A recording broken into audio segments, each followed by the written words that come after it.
ಮೊದಲಿಗೆ ಪರಮ ಪೂಜ್ಯ ತ್ರಿವಿಧ ದಾಸೋಹಿಗಳಾದ ಶ್ರೀ ಶ್ರೀ ಶ್ರೀ ಶಿವಕುಮಾರ ಮಹಾಸ್ವಾಮಿಗಳವರ ಚರಣಕವನಗಳಲ್ಲಿ ನನ್ನ ಭಕ್ತಿಪೂರ್ವಕವಾದ ಪ್ರಣಾಮಗಳನ್ನು ಸಲ್ಲಿಸಿ, ಅವರು ಇಂದಿನ ನನ್ನ ಮಾತಿಗೆ ಶಕ್ತಿಯಾಗಿ ಪರಿಣಮಿಸಬೇಕು ಅಂತ ಹೇಳಿ ಅವರಿಗೆ ಪ್ರಾರ್ಥನೆ ಮಾಡಿಕೊಳ್ತಾರೆ.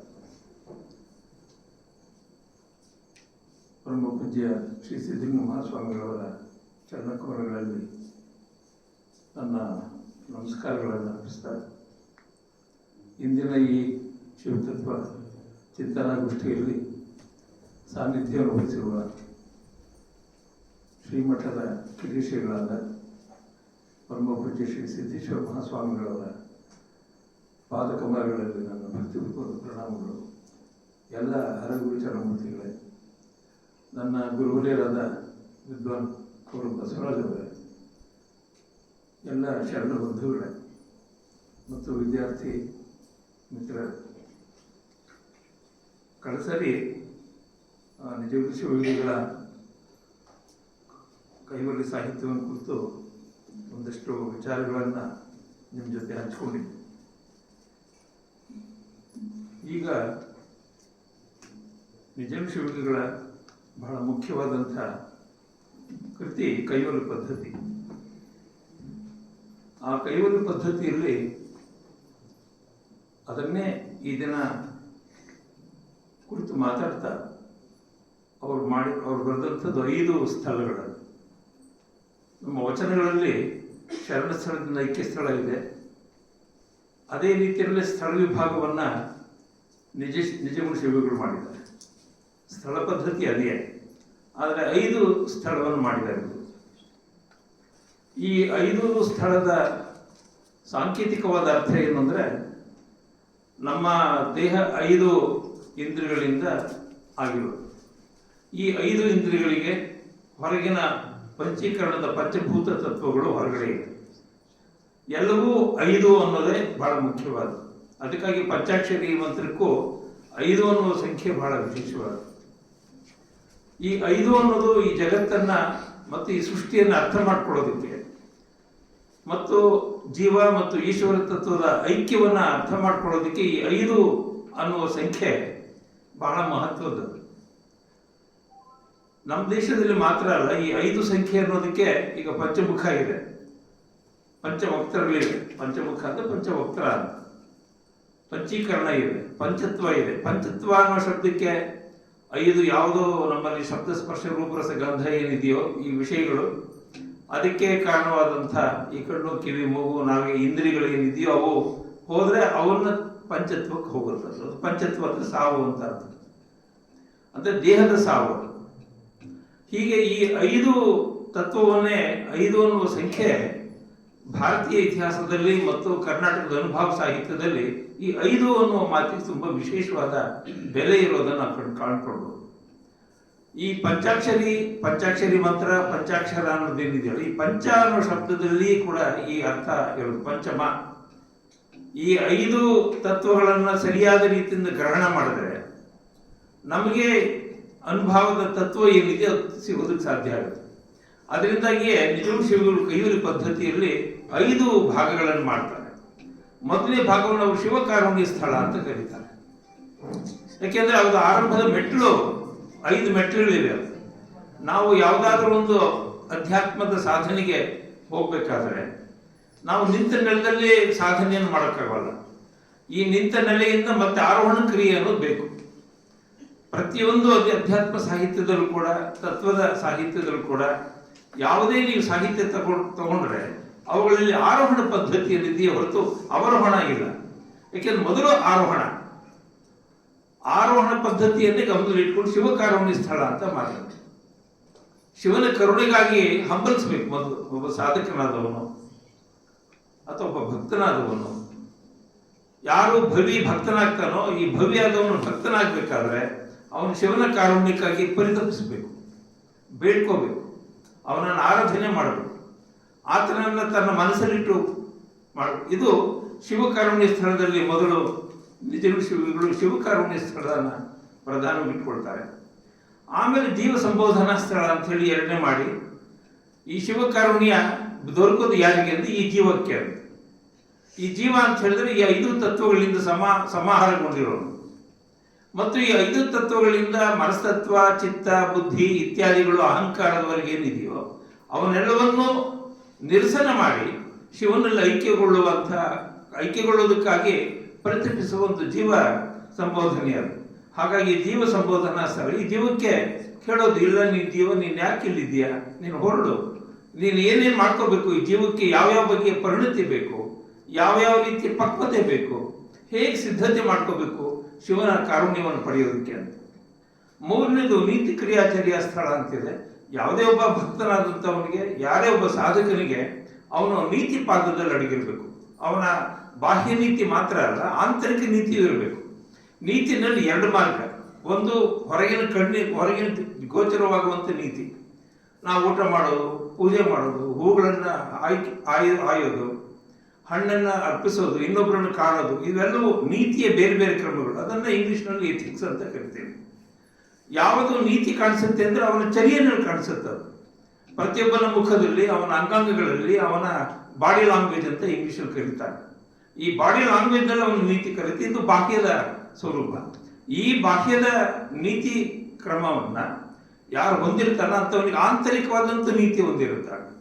ಈ ರೀತಿ ಅವನ ಚರ್ಯೆ ಹೀಗೆ ಶಿವಕಾರುಣ್ಯದಿಂದ ಜೀವ ಸಂಬೋಧನೆಗೆ ಹೋಗಿ ಅಲ್ಲಿಂದ ಅವನು ನೀತಿ ಪಾದಕ್ಕೆ ಬರ್ತಾನೆ. ಈ ನೀತಿ ಪಾದದಿಂದ ಅವನು 4ನೇ ಹಂತದಲ್ಲಿ ಯೋಗ ಪ್ರತಿಪಾದನಾ ಸ್ಥಳ ಅಂತ ಯೋಗಕ್ಕೆ ಅವನು ಹೊರಡ್ತಾನೆ. ಈ 4ನೇ ಸ್ಥಳದಲ್ಲಿ ನಿಲ್ಲಿಸಿದ್ದಾರೆ. ಈ ಯೋಗ ಆದಮೇಲೆ ಅಂತಿಮವಾದದ್ದು ಜ್ಞಾನ ಅಂತ. ಈ ಜ್ಞಾನ ಪ್ರತಿಪಾದನಾ ಸ್ಥಳ ಅಂತ ಹೇಳಿ ನಿಜಗುಂಡರು ಅದನ್ನು ಕರೆದಿದ್ದಾರೆ. ಹೀಗೆ ಶಿವಕಾರುಣ್ಯ ಸ್ಥಳದಿಂದ ಅವರು ಜ್ಞಾನ ಪ್ರತಿಪಾದನಾ ಸ್ಥಳದವರೆಗೂ ಬರುತ್ತಾರೆ. ಭಗವದ್ಗೀತೆಯಲ್ಲಿ ಒಂದು ಮಾತಿದೆ, ಜ್ಞಾನೇನ ಪರಿಸಮಾಪ್ತಿ ಸರ್ವಮಖಿಲಂ ಜ್ಞಾನೇನ ಪರಿಸಮಾಪ್ಯತೆ ಅಂತ. ನಮ್ಮ ಎಲ್ಲ ಕ್ರಿಯೆಗಳು ಕೂಡ ಜ್ಞಾನದಲ್ಲಿಯೇ ಕೊನೆಗೊಳ್ಳೋದು ಅಂತ.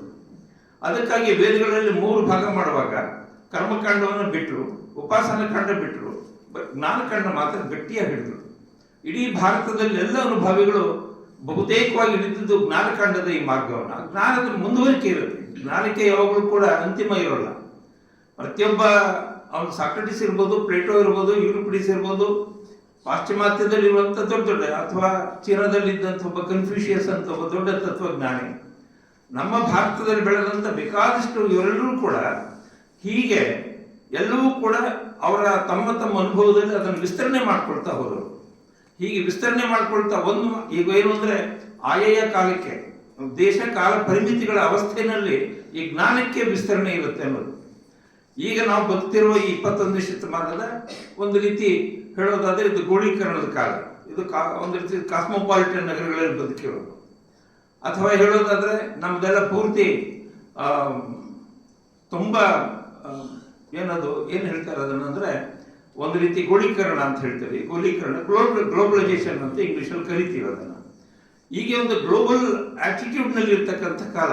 ಈಗ ನಮಗೆ ಅಮೇರಿಕಾ, ಈಗ 2 ನಿಮಿಷದಲ್ಲಿ ನಮಗೆ ಅಮೇರಿಕದ ಒಟ್ಟು ಸಮಸ್ತ ಪೊಲಿಟಿಕಲ್ ಅಥವಾ ಅದರ ಸೋಷಿಯಲ್ ಎಥಿಕ್ಸ್ ಏನಿದೆ ಅದು ನಮ್ಗೆ ಗೊತ್ತಾಗುತ್ತೆ. ಅಂದರೆ ಗ್ಲೋಬಲ್ ಅಂತಂದ್ರೆ ನಾನು ಅಂಗೈ ಮೇಲೆ ನಿಂತಿದೆ. ಅಂದರೆ ವಿಜ್ಞಾನ ಅನ್ನೋದು ಎಲ್ಲಿವರೆಗೂ ಬಂದಿದೆ ಅಂತ ಹೇಳಿ ಈಗ ನಮ್ಮ ಅಂಗೈ ಮೇಲಿನ ಸ್ವರೂಪದವರೆಗೂ ಬಂದಿದೆ. ನಮ್ಮ ಕಾಲದಲ್ಲಿ ನಾವು ಈ ಅಧ್ಯಾತ್ಮವನ್ನು ಹೇಗೆ ನೋಡಬೇಕು, ಶಿವಶರಣರನ್ನ ನಾವು ಹೇಗೆ ನಮ್ಮವ್ರನ್ನ ಮಾಡ್ಕೋಬೇಕು, ನಾವು ಇದನ್ನಲ್ಲಿ ಮಾಡ್ಕೊಳ್ಳುವಾಗ ನಮ್ಮನ್ನು ಯಾವ್ದು ನೀತಿ ಬಾಧೆಗಳು ನಮ್ಮನ್ನು ಬಯಸ್ತಾರೆ. ಯಾಕೆಂದ್ರೆ ಈಗಿರೋ ಬದುಕಿನ ಸುತ್ತಮುತ್ತ ಬದುಕಿರೋದ್ರಲ್ಲಿ ಕೊಳ್ಳುಬಾಕ ಸಂಸ್ಕೃತಿ ಅಂತ ಕರೀತಾರೆ. ಇಡೀ ಕಲ್ಚರ್ ಹೇಗಿದೆ ಅಂದರೆ ಕೊಳ್ಳುಬಾಕ, ಏನು ಬೇಕಾದ್ರೂ ಕೊಳ್ಳುವಂಥದ್ದು. ಬರೀ ಹಣದ ಮೇಲೆ ನಿಂತಿರುವಂಥ ಜಗತ್ತು.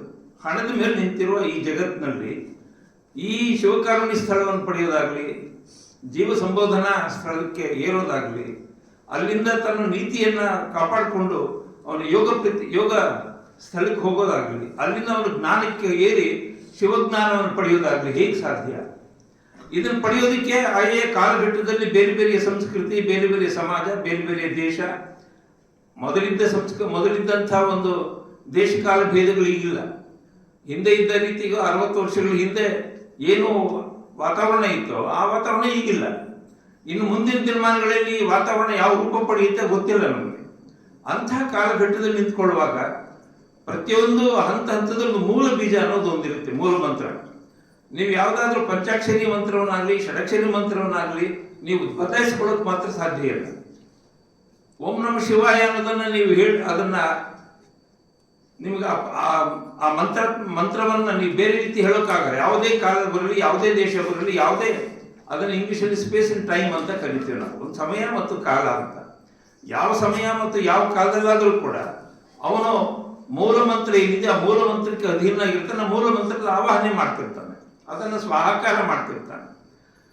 ನಿಜವಾದ ಶಿವಲಿಂಗಗಳು ಹೀಗೆ ಮೊದಲಿಂದ ಒಂದು ಹಂತದಲ್ಲಿ ಈಗ 5 ಸ್ಥಳಗಳಲ್ಲಿ ಈ ಒಬ್ಬ ಶಿವಭಕ್ತನಾದವನು, ಭವ್ಯಾದವನು, ಭಕ್ತನಾದವನು ಅವನು ಲಿಂಗಾಂಗ ಸ್ವರೂಪಕ್ಕೆ ಹೋಗೋದು, ತನ್ನ ಅಂಗವನ್ನೇ ಲಿಂಗವನ್ನಾಗಿ ಮಾಡಿಕೊಳ್ಳುವ ಮತ್ತು ಶಿವನೇ ಆಗುವಂಥ ಒಂದು ಅದ್ವೈ ರೂಪ ಏನಿದೆಯೋ ಆ ಹೋಗೋದಕ್ಕೆ ಯಾವ ದಾರಿಗಳಿವೆ ಅನ್ನೋದನ್ನ ನಿಜವಾದ ಶಿವಲಿಂಗಗಳು ಈ ಕೈವಲ್ಯ ಪದ್ಧತಿಯಲ್ಲಿ ಹೇಳ್ತಾರೆ. ಈ ಕೈವಲ್ಯ ಪದ್ಧತಿಯ ವಿಶೇಷತೆಗಳೇ ಅದು. ಅವರ ಇತರೆ ಕೃತಿಗಳಿಗಿಂತ, ಪರಮಾನುಭವದ ಇತ್ಯಾದಿ ಕೃತಿಗಳಿಗಿಂತ, ವಿವೇಕ ಚಿಂತಾಮಣಿ ಅವರು ಬರೆದದ್ದನ್ನು ಕಳಿಸಿ ಹೇಳಿದೆ, ನಾನು ವಿವರಗಳನ್ನು ಕೊಟ್ಟಿದ್ದೇನೆ ಕೃತಿಗಳ ಬಗ್ಗೆ. ಅವರ ಇತರೆ ಕೃತಿಗಳಿಗಿಂತ ಈ ಕೃತಿ ಅವರ ಸ್ವಾನುಭವನ ಹೆಚ್ಚು ಮಾಡ್ತದೆ ಮತ್ತು ಅವರಿಗಿದ್ದಂಥ ಭಾರತೀಯ ಜ್ಞಾನಶಾಸ್ತ್ರದ ತಿಳುವಳಿಕೆ ಹೆಚ್ಚು ಅಂತ. ಇಂಡಿಯನ್ ಎಪಿಸ್ಟಮಾಲಜಿ ಅಂತ ಕರಿತೀವಿ ನಾವು ಅದನ್ನು. ಎಪಿಸ್ಟಮಾಲಜಿಯನ್ನು ಒಬ್ಬ ವ್ಯಕ್ತಿ ಹೀಗೆ ಹಲವು ಜ್ಞಾನ ಶಾಖೆಗಳನ್ನೆಲ್ಲ ಒಟ್ಟಾಗಿ ಸಮಾಹಾರ ಮಾಡಿಕೊಳ್ಳೋದು ಬಹುತೇಕವಾಗಿ ಬಹಳ ಅಪರೂಪದ ಸಂಗತಿ. ನನಗೆ ಗೊತ್ತಿರೋ ಹಾಗೆ ಇಡೀ ಭಾರತೀಯ ಕರ್ನಾಟಕದ ಈ ರೀತಿ ಜ್ಞಾನ ಪರಂಪರೆಯ ಹಂತದಲ್ಲಿ ಎಪಿಸ್ಟಮಾಲಜಿ ಅಂತ ಯಾವುದನ್ನು ಇಂಗ್ಲಿಷಲ್ಲಿ ಕರಿತೀವೋ ಅಂತ ಜ್ಞಾನ ಶಾಖೆಗಳ ಸಂಪೂರ್ಣ ಸಮಾಹಾರ ಮಾಡಿಕೊಂಡವರು, ಅದನ್ನು ಪೂರ್ತಿ ತನ್ನ ಸ್ವಾಧೀನ ಮಾಡಿಕೊಂಡು ಮಾಡಿದಂಥವರು ನಿಜವಾದ ಶಿವಲಿಂಗಗಳು. ಹಾಗಾಗಿ ಅವರ ಕೃತಿಗಳಲ್ಲಿ ಎಲ್ಲವೂ ಇದೆ. ಸಮಸ್ಯೆಯಲ್ಲಿ ಒಂದು 10,000 ವರ್ಷಗಳ ಕಾಲ ಭಾರತದಲ್ಲಿ ಬೆಳೆದಂಥ ಅನೇಕ ಶಾಸ್ತ್ರ ಕ್ರಮಗಳು, ಅನೇಕ ದರ್ಶನ ಕ್ರಮಗಳು, ಅನೇಕ ಸಂತರು ಯಾವ್ಯಾವ ವಿಚಾರಗಳು ಲೌಕಿಕವಾದಿರ್ಬೋದು, ಅಲೌಕಿಕವಾದಿರ್ಬೋದು, ಧಾರ್ಮಿಕವಾಗಿರ್ಬೋದು, ಧರ್ಮಕ್ಕೆ ಸಂಬಂಧಪಟ್ಟದ್ದಿರ್ಬೋದು, ಹೀಗೆ ಧರ್ಮ, ಧಾರ್ಮಿಕ, ಲೌಕಿಕ, ಅಲೌಕಿಕ, ಹೀಗೆ ಅನೇಕ ಪರಂಪರೆಗಳನ್ನು, ಯೋಗ ಪರಂಪರೆಗಳನ್ನು, ವೈಶೇಷಿಕ ಪರಂಪರೆಯನ್ನು, ದಾರ್ಶನಿಕ ಪರಂಪರೆಗಳನ್ನು, ವಿಶೇಷವಾಗಿ ವೇದಾಂತವನ್ನು, ಇಷ್ಟೆಲ್ಲವನ್ನೂ ಸಮಾಹಾರ ಮಾಡಿಕೊಂಡಂಥವರು ಏಕೈಕ ವ್ಯಕ್ತಿ ನಿಜವಾದ ಶಿವಲಿಂಗಗಳು. ಈ ಮಟ್ಟದ ಒಬ್ಬ ದೊಡ್ಡ ದಾರ್ಶನಿಕ ಪ್ರತಿಭೆ ಭಾರತದಲ್ಲಿ, ಕರ್ನಾಟಕದಲ್ಲಿ ಆಗಿ ಹೋದವರು. ಇದನ್ನು ಒಂದು ಎಚ್ಚರಿಕೆ ಏನು ಅಂತ ಹೇಳಿದ್ರೆ ದಾರ್ಶನಿಕ ಪ್ರತಿಭೆ ಅಂತ ನಾನು ಇದನ್ನು ಕರೆದೆ. ನಮ್ಮ ಕರ್ನಾಟಕದಲ್ಲಿ ಅಲ್ಲಮ ಪ್ರಭುಗಳು ಮೊದಲ ದಾರ್ಶನಿಕರವರು. ಅವರು ಇಡೀ ಭಾರತದಲ್ಲಿ, ದಕ್ಷಿಣ ಭಾರತದಲ್ಲಿ ಅವರಷ್ಟು ಎತ್ತರಕ್ಕೇರಿದೊಬ್ಬ ಮತ್ತೊಬ್ಬ ಅಲ್ಲಮ ಪ್ರಭುಗಳು ಮತ್ತೊಬ್ಬರಿಲ್ಲ. ಅಲ್ಲಮ ಪ್ರಭುಗಳ ಎತ್ತರ ಇದೆಯಲ್ಲ, ಅದು ಈ ರೀತಿ ಶಾಸ್ತ್ರ ಸಮನ್ವಿತವಾದದ್ದಲ್ಲ. ಅನೇಕ ಶಾಸ್ತ್ರಗಳನ್ನ ಅಧ್ಯಯನ ಮಾಡಿದ್ರು, ಅನೇಕ ರೀತಿಯಿಂದ ಅಧ್ಯಯನ ಮಾಡಿ ಮಜ್ಜನ ಮಾಡಿ ಅದನ್ನು ನೋಡಿಕೊಂಡು ಅಂತಿಮವಾಗಿ ತಮ್ಮ ಅನುಭವಕ್ಕೆ ಸಿದ್ಧವಾದದ್ದನ್ನು ಮಾತ್ರ ಅವರು ವಚನಗಳಲ್ಲಿ ಅದನ್ನ ಹಿಡಿದಿಟ್ಟು ತೋರಿಸಿದ್ದಾರೆ. ಬಹುಶಃ ಸ್ವತಂತ್ರವಾದ ಚಿಂತನಾ ಕ್ರಮವನ್ನು ಕರ್ನಾಟಕದಲ್ಲಿ ಶರಣ ಪರಂಪರೆಯಲ್ಲಿ ತೋರಿಸಿದ ಮೊಟ್ಟ ಮೊದಲಿಗರು ಅಲ್ಲಮ ಪ್ರಭುಗಳು. ಆ ದಾರಿಯಲ್ಲಿ ಇನ್ನೊಂದು ಹಂತದ ದಾರಿಯನ್ನ ನಿಜವಾದ ಶಿವಲಿಂಗಗಳು ಅವರ ಶಾಸ್ತ್ರ ಸಮುನ್ನತಿಯನ್ನು ತೋರಿಸುತ್ತೆ. ಅವರು ಅನೇಕ ಸರ್ವಶಾಸ್ತ್ರಗಳ ವೇದಾಂತವನ್ನು, ಸರ್ವಶಾಸ್ತ್ರಗಳನ್ನು ಬಲ್ಲಿದ್ರು ಅನ್ನೋದನ್ನ ಅವರ ವಿವೇಕ ಚಿಂತಾಮಣಿಯನ್ನು ನೋಡಿದ್ರೆ ನಮ್ಗೆ ಗೊತ್ತಾಗುತ್ತೆ. ಹಾಗಾಗಿ ಅವರ ಇದೊಂದು ಈ ಯಾವುದನ್ನು ನಾವು ಕೈವಿಲ್ಯ ಪದ್ಧತಿ ಅಂತ ಹೇಳ್ತೀವೋ, ಈ ಕೈವಿಲ್ಯ ಪದ್ಧತಿ ಮೂಲತಃ ಅದೊಂದು ಹಾಡುಗಬ್ಬ. ಅದನ್ನು ಒಂದು ಏಕತಾರಿ ಅಥವಾ ತಂಬೂರಿ ಶ್ರುತಿ ಮಾಡಿಕೊಂಡು ಅದನ್ನು ಹಾಡಬೇಕು. ಇಲ್ಲಿ ಪಲ್ಲವಿ ಇದೆ, ಅನುಪಲ್ಲವಿ ಇದೆ. ಇಂದ ಹೋದರೆ ವೀಣೆಯನ್ನು ಅವರು ಮೂಲತಃ ನಿಜವಾದ ಶಿವಲಿಂಗಗಳು ಒಳ್ಳೆ ವೀಣಾವಾದಕರು. ಸಂತರ ಪೈಕಿನಲ್ಲಿ ರಾಘವೇಂದ್ರ ಸ್ವಾಮಿಗಳು ವೀಣಾವಾದಕರು, ಬಹಳ ದೊಡ್ಡ ಸಂಗೀತಜ್ಞರು. ಅವ್ರು ಬಿಟ್ಟರೆ ನಿಜವಾದ ಶಿವಲಿಂಗಗಳೇ ವೀಣಾವಾದಕರು. ಇನ್ಯಾರು ನಮ್ಮ ಈ ಪರಂಪರೆಯಲ್ಲಿ ವೀಣಾವಾದಕರಿಲ್ಲ. ತಂಬೂರಿ ಇದೆ, ಏಕತಾರಿ ತಂಬೂರಿಗಳನ್ನು ಶ್ರುತಿ ಮಾಡಿಕೊಂಡು ಆ ನಾದಾನುಸಂಧಾನ ಮಾಡೋದನ್ನು ನೋಡ್ತೀವಿ. ಇದರಲ್ಲಂತೂ ಅನೇಕ ಭಾಗಗಳಲ್ಲಿ ಈ ನಾದಾನುಸಂಧಾನದ ಕ್ರಿಯೆ ಇದೆ. ಹಾಗಾಗಿ ಈ ಕೈವಿಲ್ಯ ಪದ್ಧತಿಯನ್ನು ಹಾಡೋದೇನು ಅಂದರೆ ಅದನ್ನು ತಂಬೂರಿ ಅಥವಾ ಏಕನಾದವನ್ನು ಇಟ್ಕೊಂಡು ಹಾಡಿದ್ರೆ ಅದರ ಸುಖವೇ ಬೇರೆ. ಅದೇ ರೀತಿ ಇಲ್ಲಿ ಮೊದಲು ಆರಂಭ ಆಗೋದೇನೇನು ಅಂದರೆ ಈ ಕೈವಿಲ್ಯ ಪದ್ಧತಿಯಲ್ಲಿ ಗುರುವಚನ ಉಪದೇಶವನ್ನು ಆಲಿಸಿದಾಗಬಹುದು ನರರಿಗೆ ಮುಕುತಿ ಅಂತ. ಇದು ಒಂದು ಸೂತ್ರ. ಕೈವಲ್ಯ ಪದ್ಧತಿಯ ಪ್ರಥಮ ಸೂತ್ರ ಏನು ಅಂದರೆ ಶ್ರೀಗುರುವಿನ ವಚನದ ಉಪದೇಶವನ್ನು ಆಲಿಸಬೇಕು. ಇಷ್ಟೇ. ಆರಿಸಿದಾಗ ಏನಾಗುತ್ತೆ, ಅಂಥ ನರನಿಗೆ ಮುಕ್ತಿ ಸಿಗುತ್ತೆ, ಅಂಥವರಿಗೆ ಈ ಬಿಡುಗಡೆ ಆಗುತ್ತೆ. ಮುಕ್ತಿ ಅಂತ ಹೇಳಿದ್ರೆ ಈ ಭಗವದ್ ಬಂಧನದಿಂದ ಬಿಡುಗಡೆ ಆಗೋದು. ಕೈವಲ್ಯ ಅನ್ನೋದಕ್ಕೆ ಕಳಸಲಿಯನ್ನು ಹೇಳುವಾಗ ಕೈವಲ್ಯ ಅನ್ನೋದು ಯಾಕೆ ಇದನ್ನು ಕೈವಲ್ಯ ಅಂತ ಬಳಸ್ತಾ ಇದ್ದಾರೆ ಅಂತ ಹೇಳಿದ್ರೆ, ಇದರಿಂದ ಬಿಡುಗಡೆಗೊಳ್ಳೋದು ಅಂತ. ಅನೇಕ ಬಂಧನಗಳು ನಮಗಿವೆ, ಅನೇಕ ರೀತಿಯ ಬಂಧನಗಳು. ಅದು ಅಧಿಕಾರ, ಪ್ರಶಸ್ತಿ, ಅನೇಕ ರೀತಿಯ ಬಂಧನಗಳು, ಒಂದಲ್ಲ. ಸಂಸಾರದ ಬಂಧನ ಇದೆ, ಹೊರಗಿನ ಸಾಮಾಜಿಕ ಸಂದರ್ಭದ ಬಂಧನಗಳಿವೆ, ಧಾರ್ಮಿಕವಾದ ಬಂಧನಗಳಿವೆ. ಈ ಎಲ್ಲ ಬಂಧನಗಳಿಂದ ಬಿಡಿಸ್ಕೊಳ್ಳೋದಿದೆಯಲ್ಲ, ಅದು ಬಹಳ ಕಡು ಕಷ್ಟ ಅಂತ. ಅದನ್ನು ಬಂಧನ ಬಿಡಿಸ್ಕೊಳ್ಬೇಕಾದ್ರೆ ನಮಗೆ ಬೇಕಾದದ್ದು ಏನು ಅಂದರೆ ಶ್ರೀ ಗುರು ವಚನವನ್ನು, ಉಪದೇಶವನ್ನು ಆಲಿಸೋದು ಅಂದರೆ ಶ್ರೀ ಗುರುವನ್ನು ಗಟ್ಟಿಯಾಗಿ ಹಿಡಿಬೇಕು ಅಂತ. ಬಹುತೇಕವಾಗಿ ಕರ್ನಾಟಕದಲ್ಲಿ ಕುವೆಂಪು ಅವರು ಕೂಡ ಶ್ರೀ ಗುರು ಅಂತ ಅವ್ರು ಕರೀತಾರೆ. ಬೇಂದ್ರೆಯವರು ಶ್ರೀ ಗುರು ಅಂತಲೇ ಒಂದು ಕವಿತೆಯನ್ನು ಬರೆದಿದ್ದಾರೆ.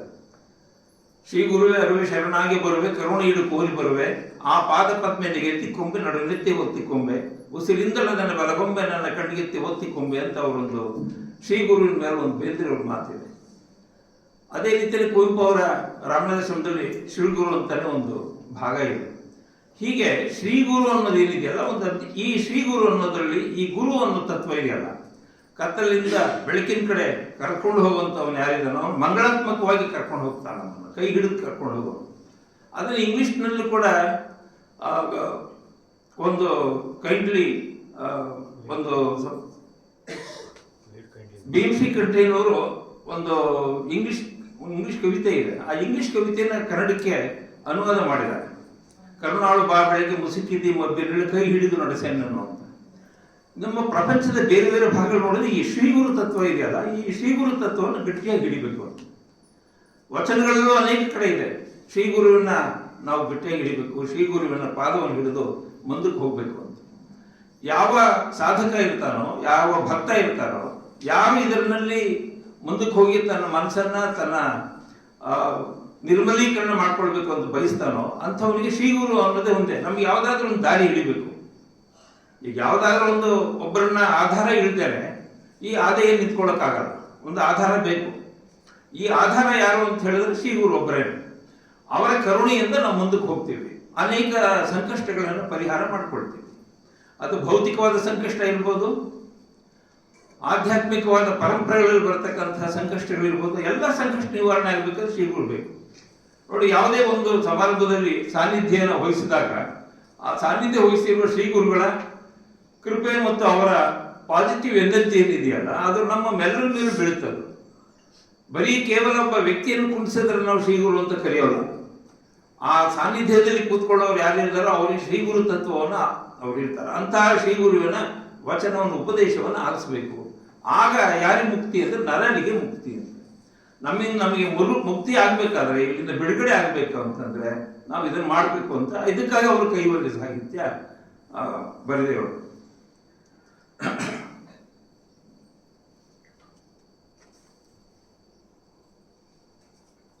ಹೀಗೆ ಈ ಕೈವಲ್ಯ ಪದ್ಧತಿಯ ಇದುಗಳಲ್ಲಿ ನಾನು ಮೊದಲೇ ಹೇಳಿದಾಗೆ 5 ಸ್ಥಳಗಳಲ್ಲಿ ಒಂದು 4 ಸ್ಥಳಗಳನ್ನು ಮಾತ್ರ ಆಯ್ಕೆ ಮಾಡಿಕೊಂಡು ಅವುಗಳಲ್ಲಿ ಇರುವ ಹಾಡುಗಬ್ಬವನ್ನು, ಮುಖ್ಯವಾದಂಥ ಸೂತ್ರಪ್ರಾಯವಾದ ಹಾಡುಗಬ್ಬವನ್ನು, ಒಂದೊಂದೇ ಹಾಡುಗಬ್ಬವನ್ನು ತಗೊಂಡು ಅದನ್ನು ಮೊದಲು ನಿಮಗೊಂದಷ್ಟು ನನ್ನ ಹೇಗೆ ಸಾಧ್ಯವಷ್ಟು ಸ್ವಲ್ಪ ಮಟ್ಟಿಗೆ ಹಾಡೋದಕ್ಕೆ ಪ್ರಯತ್ನ ಪಟ್ಟು ಆಮೇಲೆ ಅದನ್ನು ವಿವರಣೆಗಳನ್ನು ನಾನು ಹೇಳ್ತಾ ಹೋಗ್ತೇನೆ. ಅದಕ್ಕಿಂತ ಮುಂಚೆ ಒಂದೊಂದು ಸ್ಥಳದ ಸ್ವರೂಪ ಏನು, ಅದರ ಆಶಯಗಳೇನು, ಅದರ ನಡೆ ಏನು ಅನ್ನೋದನ್ನು ಮೊದಲು ಸ್ವಲ್ಪ ತಿಳ್ಕೊಳ್ಳೋಣ. ಈಗ ಶಿವಕಾರುಣ್ಯ ಸ್ಥಳದಲ್ಲಿ 28 ಹಾಡುಗಬ್ಬಗಳಿವೆ.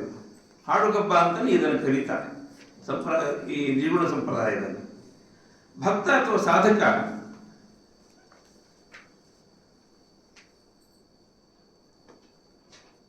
ಶಿವನ ಕರುಣೆಗಾಗಿ, ಅವನ ಸಹಾಯಕ್ಕಾಗಿ ಗಾತರಿಸ್ತಾನೆ.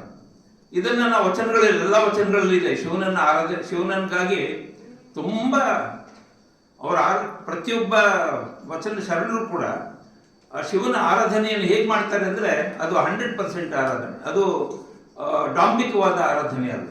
ಅದು ಇಡೀ ಒಂದನ್ನು ಒಂದು ಸೈಕಾಲಜಿ ಕೂಡ ಹೇಳುತ್ತೆ. ಇದನ್ನು ಒಂದು ಸೈಕಾಲಜಿ ದೃಷ್ಟಿಯಿಂದ ಅದು ಒಂದು ಏನಂದರೆ, ಈ ಸೈಕಾಲಜಿನಲ್ಲಿ ಏನು ಹೇಳುತ್ತೆ, ಮನಃಶಾಸ್ತ್ರದಲ್ಲಿ ಏನು ಹೇಳುತ್ತೆ ಅಂದರೆ, ಯಾರು ಒಬ್ಬ ಮನುಷ್ಯ ಒಂದು ವಿಷಯಕ್ಕಾಗಿ ಅವನು ತಪ್ಪಿಸಿದರೆ ಅಥವಾ ತಪ್ಪಿಸಿದರೆ ಅಥವಾ ಅದನ್ನು ಆಳವಾಗಿ ಗಾಢವಾಗಿ ಅವನು ಅದನ್ನು ನೆರೆ ನಂಬಿದರೆ ಅವ್ರಿಗೆ ಅದು ಪ್ರತಿಫಲ ಬರುತ್ತೆ. ನೀವು ಯಾವುದೇ ಒಬ್ಬ ವ್ಯಕ್ತಿ ಶಿವನನ್ನು ಆರಾಧನೆ ಮಾಡಿ, ಶಿವ ನಿಮಗೆ ಬೇಕಾದಷ್ಟು ಕೊಳೂರು ಕೊಡಗುಸು ಇತ್ಯಾದಿ ಅನೇಕ ಕಥೆಗಳಿವೆ, ಶಿವಶರಣರ ಕಥೆಗಳಲ್ಲಂತೂ ಇದು ಅನೇಕ ಕಡೆ ಬರುತ್ತೆ. ನೀವು ಒಂದು ನಂಬಬೇಕಷ್ಟೇ. ನೀವು ನಂಬಿದರೆ ಓ ಇನ್ನೇ ಶಿವನು ಅಂತ ಶಬ್ದ ಒಂದು ವಚನದ ಒಂದು ಮಾತಿದೆಯಲ್ಲ, ಈ ಮಾತಿನ ಅರ್ಥದಲ್ಲೂ ಇದೇ ಇರೋದು. ನೀವು ಒಂದು ನಂಬಬೇಕು, ಅದಕ್ಕಾಗಿ ತಪ್ಪಿಸಬೇಕು.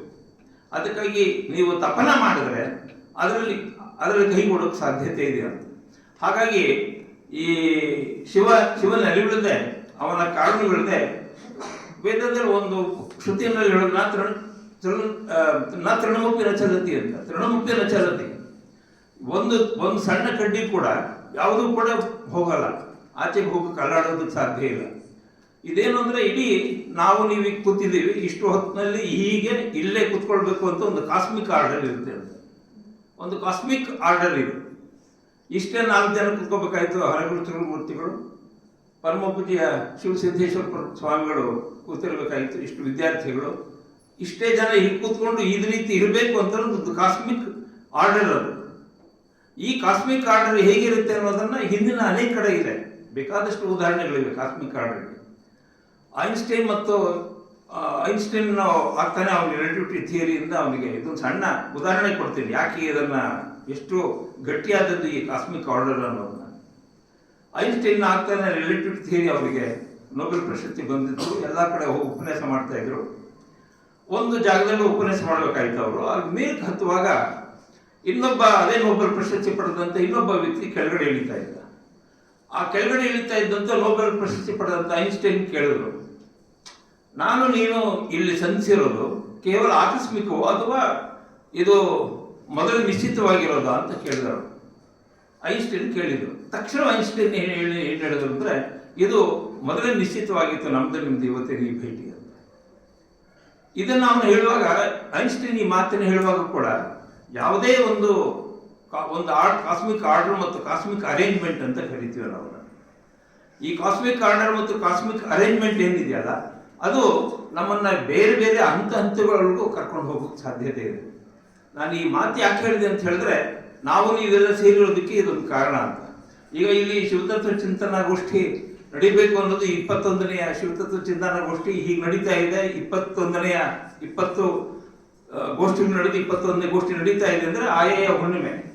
ಇವತ್ತು ದವನದ ಹುಣ್ಣಿಮೆ, ವಿಶೇಷವಾಗಿ ಚಿತ್ರಾ ಪೂರ್ಣಿಮೆ. ಇವತ್ತು ಅದು ಚಿತ್ರಾ ಪೂರ್ಣಿಮೆ ಅಂತಲೂ ಕರೀತಾರೆ. ಇದೊಂದು ಹುಣ್ಣಿಮೆ ದಿವಸ. ಯಾಕೆ ಹುಣ್ಣಿಮೆ ದಿವಸವೇ ಮಾಡಿದ್ದಾರೆ ಅಂದರೆ, ಇದು ಬೇರೆ ಯಾವುದಾದ್ರೂ ಅಮಾವಾಸ್ಯೆ ದಿವಸ ಮಾಡೋಕ್ಕಾಗ್ತಿರ್ಲಿಲ್ಲ ಅಂದರೆ, ಹುಣ್ಣಿಮೆ ಅನ್ನೋದು ಈ ಇಡೀ ನೇಚರ್ನಲ್ಲಿ ಒಂದು ಇವತ್ತಿನ ದಿನ, ಈ ಹುಣ್ಣಿಮೆ ಈ ನೇಚರ್ನಲ್ಲಿ ಪ್ರತಿಯೊಂದು ಹಂತಗಳು ಸಾತ್ವಿಕ ಸ್ವಭಾವವನ್ನು ಅರಳಿಸ್ತಾ ಇರೋದು ಅಂತ. ಇಡೀ ಗಿಡ ಗಂಟೆಗಳು, ನೀರು, ಭೂಮಿ, ಆಕಾಶ ಏನೇನಿದೆಯೋ ಇಡೀ ಪೃಥ್ವಿ ಇವತ್ತು ಪೂರ್ತಿ ಚೈತನ್ಯಮಯವಾಗಿರುತ್ತೆ. ಇವತ್ತು ಹುಣ್ಣಿಮೆ ಬೆಳದಿಂಗಳು, ಆ ಹುಣ್ಣಿಮೆ ಬೆಳದಿಂಗಳಿದೆ, ಹುಣ್ಣಿಮೆಯ ಬೆಳದಿಂಗಳು ಇವತ್ತು ಸುರಿತಾ ಇರುತ್ತೆ. ಚಂದ್ರನ ಮುಖ ಭೂಮಿ ಸಂಪೂರ್ಣವಾಗಿ ತೊಡಗಿರುವ ಕಾಲಘಟ್ಟ ಇದು. ಇಂಥ ಹುಣ್ಣಿಮೆಯ ಹೊತ್ತಿನಲ್ಲೇ ಈ ಕಾರ್ಯಕ್ರಮವನ್ನು ಸಾಂಗಗೊಳಿಸಿರೋದಕ್ಕೂ ಒಂದು ಅರ್ಥನೂ ಇದೆ. ಅಂದರೆ ಈ ರೀತಿ ಒಬ್ಬ ವ್ಯಕ್ತಿಯಾದಂಥವನು ಯಾವುದಾದ್ರೂ ಒಂದು ಬೇಕೇ ಇದು ಮಾಡಬೇಕು ಅಂತ ಆತ್ಯಂತಿಕವಾಗಿ ಅವನು ಚಿಂತನೆ ಮಾಡಿದರೆ ಅದು ಸಿದ್ಧಿ ಪಡೆಯೋದಕ್ಕೆ ಸಾಧ್ಯತೆ ಇದೆ ಅನ್ನೋದಕ್ಕೆ ನಮ್ಮಲ್ಲಿ ಅನೇಕ ಉದಾಹರಣೆಗಳಿವೆ. ಆ ದೃಷ್ಟಿಯಿಂದಲೂ ಕೂಡ ಇದೊಂದು ಬಹಳ ವಿಶೇಷವಾದ, ಅದಕ್ಕಾಗಿಯೇ ಶಿವನಿಗಾಗಿ ಹಾತೊರೆಯೋದು, ಶಿವನನ್ನ ಬೇಡೋದು, ಶಿವನನ್ನ ಕೇಳ್ಕೊಳ್ಳೋದು, ಶಿವನ ಪಾದಗಳನ್ನು ಹಿಡಿಯೋದು, ಅವನನ್ನು ಆಂತರಿಕವಾಗಿ ತಗೊಂಡು ಜಪಿಸೋದು. ಈ ಕಾರಣದಿಂದ ಅದು ಈ ಕಾಯವಿಡಿದ, ಅದಕ್ಕೆ ಹೇಳಿದ್ರೆ ತೃಣಮುಪ್ಪಿನ ಚಲತಿ ಅಂತ ಅನ್ನೋ ಮಾತು ಅದೇ ಕಾರಣದಿಂದ. ಈ ಹಾಡುಗಬ್ಬ ಶಿವಮಂತ್ರದ ಪ್ರಭಾವವನ್ನು ವರ್ಣಿಸುತ್ತೆ. ಇದರಲ್ಲಿ ಒಂದನೆಯದು ಒಂದು ಮಾತಿದೆ, ಕಾಯವಿಡಿದ ಆತ್ಮರಾಶಿಗೆ ಪರತರ ಮುಕ್ತಿಗೆ ಉಪಾಯವಿದು ನಿಜ ಶುಭ ಮಂತ್ರವಣ್ಣ. ಕಾಯವಿಡಿದ ಆತ್ಮರಾಶಿಗೆ ಪರತರ ಮುಕ್ತಿಗೆ ಉಪಾಯವಿದು ನಿಜ ಶಿವ ಮಂತ್ರವಣ್ಣ. ಇಲ್ಲಿ ಕಾಯವಿಡಿದ, ಕಾಯ ಅಂದ್ರೆ ಈ ದೇಹ, ಇದು ಪಲ್ಲವಿ, ಇದೊಂದು ಹಾಡಗಬ್ಬದ ಒಂದು ಸಾಲು. ಈ ಪಲ್ಲವಿನಲ್ಲಿ ಏನು ಹೇಳ್ತಾರೆ ಅಂದರೆ, ಈ ಕಾಯ ಬಿಡಿದಂತೆ ದೇಹನ ಹೊತ್ಕೊಂಡಿದೆ. ದೇಹ ಕಾಯ ಅಂದರೆ ದೇಹ ಅಂತ. ಆತ್ಮರಾಶಿಗೆ ಅಂತ ಹೇಳಿದ್ರೆ ಈ ಜೀವ ಸಮೂಹಕ್ಕೆ, ಪರತರ ಮುಕ್ತಿಗೆ, ಈ ಜೀವ ಸಮೂಹ ಪರತರ ಮುಕ್ತಿ ಇದೆ, ಅದು ಪರತರ ಮುಕ್ತಿ. ತರತಮ ಇದೆ, ಪರತರ ಮುಕ್ತಿ. ಇದು ಉತ್ಕೃಷ್ಟವಾದಂಥ ಒಂದು ಮುಕ್ತಿಗೆ, ಒಂದು ಒಳ್ಳೆಯ ದಾರಿಗೆ ಹೋಗ್ಬೇಕಾದ್ರೆ ಯಾವುದಪ್ಪ ಅಂತಂದ್ರೆ ಶಿವಮಂತ್ರ, ನಿಜ ಶಿವ ಮಂತ್ರವನ್ನ ಅಂತ. ಯಾವುದು ಅಂತ ಹೇಳಿದ್ರೆ ಇದು ಉಪಾಯ. ಇದು ನಾವು ಈ ಕಾಯವನ್ನ ನಾವು ಏನ್ ಮಾಡ್ಬೇಕು ಅಂತ ಹೇಳಿ, ಈ ಜೀವ ಸಮೂಹವನ್ನ ನಾವು ನಿಜ ಅನ್ನೋ ಶಬ್ದವನ್ನು ಬಳಸಿದ್ರೆ, ಕಾಯ ಬಿಡಿದ ಆತ್ಮರಾಶಿಗೆ ಪರತರ ಮುಕ್ತಿಗೆ ಉಪಾಯವಿದು ನಿಜ. ನಿಜ ಅಂತ ಹೇಳೋದಕ್ಕೆ ಭೇದರಹಿತವಾದದ್ದು. ಭೇದವನ್ನೇ ಕಾಣಿಸ್ತಿರುತ್ತೆ ಲೋಕ, ಆದರೆ ಭೇದವನ್ನ ಇಲ್ದೇನೆ ಅದನ್ನು ಅಭೇದಗೊಳಿಸೋದೇನಿದೆಯಲ್ಲ ಅಂತ ಅಭೇದ ಕಡೆ ಹೋಗ್ಬೇಕು ಅಂತ. ಹಾಗಾಗಿ ಇದು ಶಿವಮಂತ್ರವಣ್ಣ ಅಂತ ಹೇಳ್ತಾರೆ. ಈ ಶಿವಮಂತ್ರದಲ್ಲಿ ಈ ಮಾತ್ರದ ವಿಶೇಷ ಏನು ಅಂದ್ರೆ, ನಮಃ ಅನ್ನೋದು ಇದೆ. ನಮ ಶಿವಾಯ ಅಂತ ಹೇಳ್ತೀವಲ್ಲ ನಾವು. ಈ ನಮ ಶಿವಾಯ ಅನ್ನೋದ್ರಲ್ಲಿ ನಮಃ ಅನ್ನೋ ಪದ ಅದು ಜೀವ ಪರವಾಗಿ, ಶಿವ ಅನ್ನೋದು ಪರಬ್ರಹ್ಮ ಸ್ವರೂಪ, ಪರಬ್ರಹ್ಮದ ಪರವಾಗಿರೋದು. ಆಯ ಅನ್ನೋದು ಈ ಜೀವ ಮತ್ತು ಶಿವನ ಐಕ್ಯವನ್ನ ಹೇಳೋದು. ಎಷ್ಟೇ ಆದ್ರೂ ಈ ಶಿವ ಕಾರುಣ್ಯ ಸ್ಥಳದಲ್ಲಿ ಇರುವಂಥವು ನೀವು ಆಕರ್ಷೋದು ಯಾರಿಗೆ ಅಂತ ಹೇಳಿದ್ರೆ ಶಿವನಿಗಾಗಿ. ಈ ಶಿವಕಾರುಣ್ಯ ಸ್ಥಳದಲ್ಲಿ ಭಕ್ತನಾದಂಥವನು, ಸಾಧಕನಾದವನು, ಅವನು ಶಿವನಿಗಾಗಿ ಅವನು ಈ ಕಾಯದ ಮೂಲಕ ಅವನು ಹೋಗ್ಬೇಕು. ಈ ಕಾಯವನ್ನು ಬಿಟ್ಟು ಅವನ ಆಚೆಗೆ ಹೋಗಕ್ಕಾಗಲ್ಲ. ಈ ಕಾಯವನ್ನ ಮುಂದೆ ಮಂತ್ರ ಕಾಯವನ್ನ ಮಾಡ್ಕೋಬೇಕು ಅಂತ ಹೇಳ್ತಾರೆ. ಈ ಶರೀರ ಏನಿದೆಯೋ, ಈ ಶರೀರವನ್ನ ಅಥವಾ ಇದರ ಅಂಗವನ್ನ ಲಿಂಗವನ್ನಾಗಿ ಮಾಡಿಕೊಳ್ಳೋದು, ಅದಕ್ಕೆ ಶಿವಲಿಂಗ ಅಂತ ಕರೆಯೋದು. ನಮ್ಮ ಮಾತುಗಳಲ್ಲಿ ಶಿವಲಿಂಗ ಇದೆ, ಶಿವರುದ್ರ ಅಂತ ಇದೆ, ಶಿವಪ್ಪ ಅಂತ ಇದೆ. ನಮ್ಮ ಜನರ ಬಳಕೆ ಮಾತುಗಳಲ್ಲಿ ಈ ಶಿವ ಅನ್ನೋದು ಇದೆಯಲ್ಲ, ಮಂಗಳಕರವಾದದ್ದು ಅಂತ. ನಮಗೆ ಹುಣ್ಣಿಮೆಯ ತರದಲ್ಲಿ ಮಂಗಳಕರವಾದದ್ದು, ನಮಗೆ ಹಿತವಾದದ್ದು. ಹೀಗೆ ಶಿವಮಂತ್ರಕ್ಕೆದಲ್ಲಿರುವ ಈ ನಮಃ ಮತ್ತು ಶಿವ ಮತ್ತು ಆಯ, ನಮಃ ಶಿವಾಯ ಅನ್ನುವಾಗ ಈ ನಮಃ ಅನ್ನೋದು ಮೊದಲು ಹೇಳಬೇಕು ಅಂತ. ಯಾಕೆಂದ್ರೆ ಶಿವಾಯ ನಮಃ ಅಂತ ಅನ್ನೋದಕ್ಕಿಂತಲೂ ನಮಃ ಅಂತ ಹೇಳ್ಬೇಕಾದ್ರೆ, ಯಾಕೆಂದ್ರೆ ಈ ಜೀವದಿಂದ ಪರತರವಾದಂತಹ ಬ್ರಹ್ಮತತ್ವಕ್ಕೆ, ಆ ಮುಕ್ತಿಗೆ ನಾವು ಸಲ್ಲಬೇಕು ಅಂತ.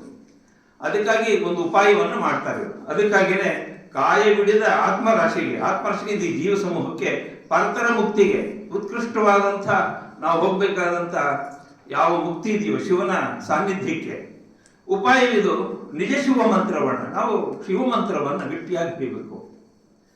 ಅವರು ಇವರು ಎಂಬುದೇನೋ, ಅವರು ಇವರು ಎಂಬುದೇನೋ ಶಿವ.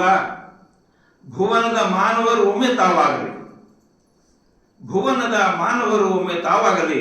ಶಿವಮಂತ್ರವ ಇದನ್ನು ಉಸುರೆ, ಮೋಸದೊಳೊಮ್ಮೆ ಶಿವಮಂತ್ರವ ಇದನ್ನು ಉಸುರೆ. ಅವರು ಇವರು ಎಂಬುದೇನೋ ಅಂದ್ರೆ, ಈಗ ಈ ಶಿವಮಂತ್ರಕ್ಕೆ ಯಾರು ಆದ್ಯರು, ಯಾರಿಗೆ ಇದರ ಅಧಿಕಾರ ಅಂದ್ರೆ ಎಲ್ಲರಿಗೂ ಅಧಿಕಾರ. ಶಿವಮಂತ್ರಕ್ಕೆ ಒಬ್ಬರ ಅಧಿಕಾರ ಇದೆ. ಆತನಿಗಿದೆ, ಈತನಿಗಿದೆ, ಈತನಿಗಿದೆ, ಆತನಿಗೆ ಇದೆ ಅಂತಾರೆ. ಅವರಿವರು ಅನ್ನೋದು ಎಲ್ಲರಿಗೂ ಇದೆ ಶಿವಮಂತ್ರ. ಪ್ರತಿಯೊಬ್ಬರು ಕೂಡ ಅದನ್ನ ಧಾರಣೆ ಮಾಡ್ಕೊಳ್ಬೋದು. ಅದಕ್ಕೆ ಅವರು ಇವರು ಎಂಬುದೇನೋ ನಿಜ ಶಿವಗಳು ಹೇಳ್ತಾರೆ. ಅವರು ಇವರು ಅನ್ನೋದೇನಿದೆ, ಶಿವ ಭುವನದ ಮಾನವರೊಮ್ಮೆ ತಾವಾಗಲಿ. ಈ ಭುವನದ, ಈ ಪ್ರಪಂಚದಲ್ಲಿರೋ ಯಾರ್ಯಾರು ಇದ್ದಾರೋ ಅವರಿಗೊಂದು ಯಾವ ಕಳವಾದ್ರೇನು ಎಲ್ಲರೂ ಕೂಡ ತಾವಾಗಲಿ ಅಂದರೆ, ಮರೆತು ಹೋದ್ರೆ, ಒಂದು ಪಕ್ಷ ಶಿವ ಅಂತ ಮರೆತು ಹೋದ್ರೆ, ಒಂದು ವೇಳೆ ಮರೆವು ಉಂಟಾದಾಗ ಮೋಸದೊಳೊಮ್ಮೆ ಅಂತ ಮಾತಿದೆ. ಅದು ಮರೆವು, ಒಂದು ಪಕ್ಷ ಮರೆವು ಉಂಟಾದ್ರೂ ಕೂಡ ಶಿವ ಅನ್ನೋದು ನಿಮ್ಮನ್ನು ಕಾಪಾಡುತ್ತೆ. ಹಾಗಾಗಿ ಅವರು ಇವರು ಎಂಬುದೇನೋ ಶಿವ. ಭುವನದ ಮಾನವರು ಒಮ್ಮೆ ತಾವಾಗಲಿ, ಶಿವಮಂತ್ರವ ಇದನ್ನು ಉಸುರೆ, ಮೋಸದೊಳೊಮ್ಮೆ ಶಿವಮಂತ್ರವ ಇದನ್ನು ಉಸುರೆ. ಒಂದು ಮರೆತು ಹೋಗಿಯೂ ಕೂಡ ಮತ್ತೆ ಏನೋ ಕಾರಣದಿಂದ ಶಿವ ಅಂತಂದಾಗ, ಯಾವುದಾದ್ರೂ ಒಂದು ಕಷ್ಟ ಬಂದಾಗ ನಾವೇನು ಹೇಳ್ತೀವಿ, ಅಯ್ಯೋ ಅಂತ ಹೇಳ್ತೀವಿ, ಇಲ್ಲಂದ್ರೆ ಅಮ್ಮ ಅಂತ ಹೇಳ್ತೀವಿ, ಅಯ್ಯೋ ದೇವ್ರೇ ಅಂತ ಹೇಳ್ತೀವಿ, ಅಯ್ಯೋ ಶಿವ ಅಂತ ಹೇಳ್ತೀವಿ. ನೋಡಿ, ಇದನ್ನು ಮಾಡುವಾಗ ಅವ್ನಿಗೆ ಏನೋ ಒಂದು ಸಮಸ್ಯೆ ಸಿಕ್ಕೊಂಡಾಗ ಆ ಸಮಸ್ಯೆಯನ್ನು ಪರಿಹಾರ ಮಾಡ್ಕೋಬೇಕಾದ್ರೆ ಯಾವುದಾದ್ರೂ ಒಂದು ಅವನ ಜೀವಸ್ವರದ ಒಂದು ಮಂತ್ರ ಏನಿದೆಯೋ ಅದು ತಾಯಿ ಅಮ್ಮ ಆಗ್ಬಹುದು, ಶಿವ ಆಗ್ಬಹುದು, ದೇವರೇ ಅಂತ ಆಗ್ಬೋದು, ಅಪ್ಪ ಅಂತಂತ ಅದ್ರಾಗ್ಬೋದು. ಅವನ ಸ್ವಭಾವಕ್ಕೆ ತಕ್ಕಂತೆ ಅದು. ಹೀಗೆ ಅವನೊಮ್ಮೆ ಬುಸಿರಿದಾಗ ಅದು ತಾನಾಗಿ ಶಿವನಿಗೆ ಅದು ಸಂದಾಯ ಆಗುತ್ತೆ. ಹಾಗಾಗಿ ಈ ರೀತಿ ಹವಣಿಸಬಾರದ ಆ ರೀತಿ ಇರ್ತಕ್ಕಂಥ ಒಂದು ಇದನ್ನ ಎನ್ನಲಾಗಿ ನೋಡಿ, ಅವರು ಇವರು ಎಂಬುದೇನೋ ಶಿವ ಭುವನದ ಮಾನವರು ಒಮ್ಮೆ ತಾವಾಗಲಿ ಶಿವಮಂತ್ರವ ಇದನ್ನು ಉಸುರೆ, ಮೋಸದೊಳೊಮ್ಮೆ ಶಿವಮಂತ್ರವ ಇದನ್ನು ಉಸುರೆ ಎನ್ನಲಾಗಿ ಇಂತು ಎನ್ನಲಾಗಿ ಶ್ರುತಿ ಎನ್ನಲಾಗಿ. ಎನ್ನಲಾಗಿ ಅಂದ್ರೆ ಹೀಗೆ ಹೇಳಿದಾಗ, ಇಂತು ಎನ್ನಲಾಗಿ ಹೀಗೆ ಪುರಾಣಗಳಲ್ಲಿ ಶಾಸ್ತ್ರಗಳಲ್ಲಿ ಹೇಳಿದಿರುವಾಗ, ಶ್ರುತಿ ಎನ್ನಲಾಗಿ ಇದು ಶ್ರುತಿಗಳಲ್ಲಿ ಅಂದ್ರೆ ಉಪನಿಷತ್ತುಗಳಲ್ಲಿ ಹೇಳಲಾಗಿ, ಹವಣಿಸಬಾರದ ಕಲುಷ ಒಳಿದು ರಾಜಿಸವರು. ಈ ಎಲ್ಲ ಕಲ್ಮಶಗಳನ್ನು ಅವರು ತೆಗೆದುಹಾಕಿ ಅಲ್ಲಿ ಆ ಶಿವನ ಜೊತೆಗೇನೆ ತಾವೇ ರಾಜಿಸುವವರು ಅಂದ್ರೆ ಅವ್ರ ಜೊತೆಗೇನೆ ಪ್ರತ್ಯಕ್ಷವಾಗಿ ಅದರೊಳಗೆ ತಾನೇ ತಾನಾಗುವವರು. ನಿರ್ಮಲತೆಯಿಂದ ಎನ್ನಲಾಗಿ, ನಿರ್ಮಲತೆಯಿಂದ ಮಲ ಇಲ್ಲದೇನೆ, ಒಳಕಿಲ್ಲದೇನೆ, ಕಲ್ಮಶ ಇಲ್ಲದೇನೆ ಹೋಗಿ ಶಿವನನ್ನ ಪಾದವನ್ನು ಹಿಡಿಯೋದಕ್ಕೆ ಅಂದ್ರೆ ಪುಣ್ಯ ಸ್ವರೂಪದಿಂದ ಅವನು ಎನ್ನಲಾಗಿ ಅನ್ನೋ ಶಬ್ದಕ್ಕೆ ನುಡಿಯೋದು ಅಂತ, ನುಡಿಯೋದ್ರಿಂದ ಶಿವ ಅಂತ ನುಡಿಯೋದ್ರಿಂದ ನಾವು ಅಲ್ಲಿ ಹೋಗ್ತೀವಿ ಅಂತ. ಅದಕ್ಕಾಗಿ ಅವನು ಶಿವ ಕಾರುಣ್ಯ ಸ್ಥಳದಲ್ಲಿ ಶಿವನನ್ನು ಗಟ್ಟಿಯಾಗಿ ಹಿಡಿಬೇಕು ಅಂತ. ಅದಕ್ಕೊಂದು ಇನ್ನೊಂದು ಮುಂದೆ ಹೇಳ್ತಾರೆ, ಇದಕ್ಕೊಂದು ಮಾತಿದೆ, ಸಂಸ್ಕೃತದಲ್ಲಿ ಒಂದು ಶ್ಲೋಕ ಇದೆ, ಸಕೃತ್ ಉಚ್ಚಾರ ಮಾತ್ರೇಣ, ಸಕೃತ್ ಉಚ್ಚಾರ ಮಾತ್ರೇಣ ಪಂಚಾಕ್ಷರ ಮಹಾಮನೋ ಮನೋ ಸರ್ವೇಶಾಮಪಿ ಜಂತೂನಾಂ ಸರ್ವ ಪಾಪ ಕ್ಷಯೋ ಭವೇತ್. ಸಕೃತ್ ಉಚ್ಚಾರ ಸರಿಯಾದ ರೀತಿಯಿಂದ ಶಿವ ಅಂತ ಹೇಳಿ ಸಕೃತ್ ಉಚ್ಚಾರ ಮಾತ್ರೇನ ಅಂತ ಹೇಳಿ ನೀವು ಅದನ್ನ ಡಾಂಬಿಕತನದಿಂದ ಹೇಳೋದಲ್ಲ, ನೀವು ನಿಷ್ಠೆಯಿಂದ, ಭಕ್ತಿಯಿಂದ, ಪ್ರೀತಿಯಿಂದ ಪೂರ್ಣ ಪ್ರಮಾಣದಲ್ಲಿ ನೀವು ಉಚ್ಚಾರ ಮಾಡಬೇಕು. ಶಿವ ಅಂತ ಉಚ್ಚಾರ ಮಾಡಿದ್ರೆ ಪಂಚಾಕ್ಷರ ಯಾವುದನ್ನ ಓಂ ನಮ ಶಿವಾಯ ಅಂತ ಹೇಳ್ತೀವೋ ಆ ಓಂ ನಮ ಶಿವಾಯದನ್ನ ಉಚ್ಚಾರಣೆ ಮಾಡಿದ್ರೆ ಸರ್ವೇಶಾಮಪಿ ಜಂತೂನಾಂ, ಜಂತೂನಾಂ ಅಂದ್ರೆ ಪ್ರಾಣಿಗಳು ಅಂತ, ಪ್ರಾಣಿಗಳು ಏನೇನಿದೆಯೋ ಇಡೀ ಲೋಕದಲ್ಲಿ ಅವರು ಎಲ್ಲವೂ ಕೂಡ ಪಾಪ ಸರ್ವ ಪಾಪ ಕ್ಷಯೋ ಭವೆ, ಎಲ್ಲ ಪಾಪಗಳು ನಿವಾರಣೆ ಆಗಿಬಿಡುತ್ತೆ. ಜಂತುಗಳ ಪಾಪ ನಿವಾರಣೆ ಆಗುತ್ತೆ.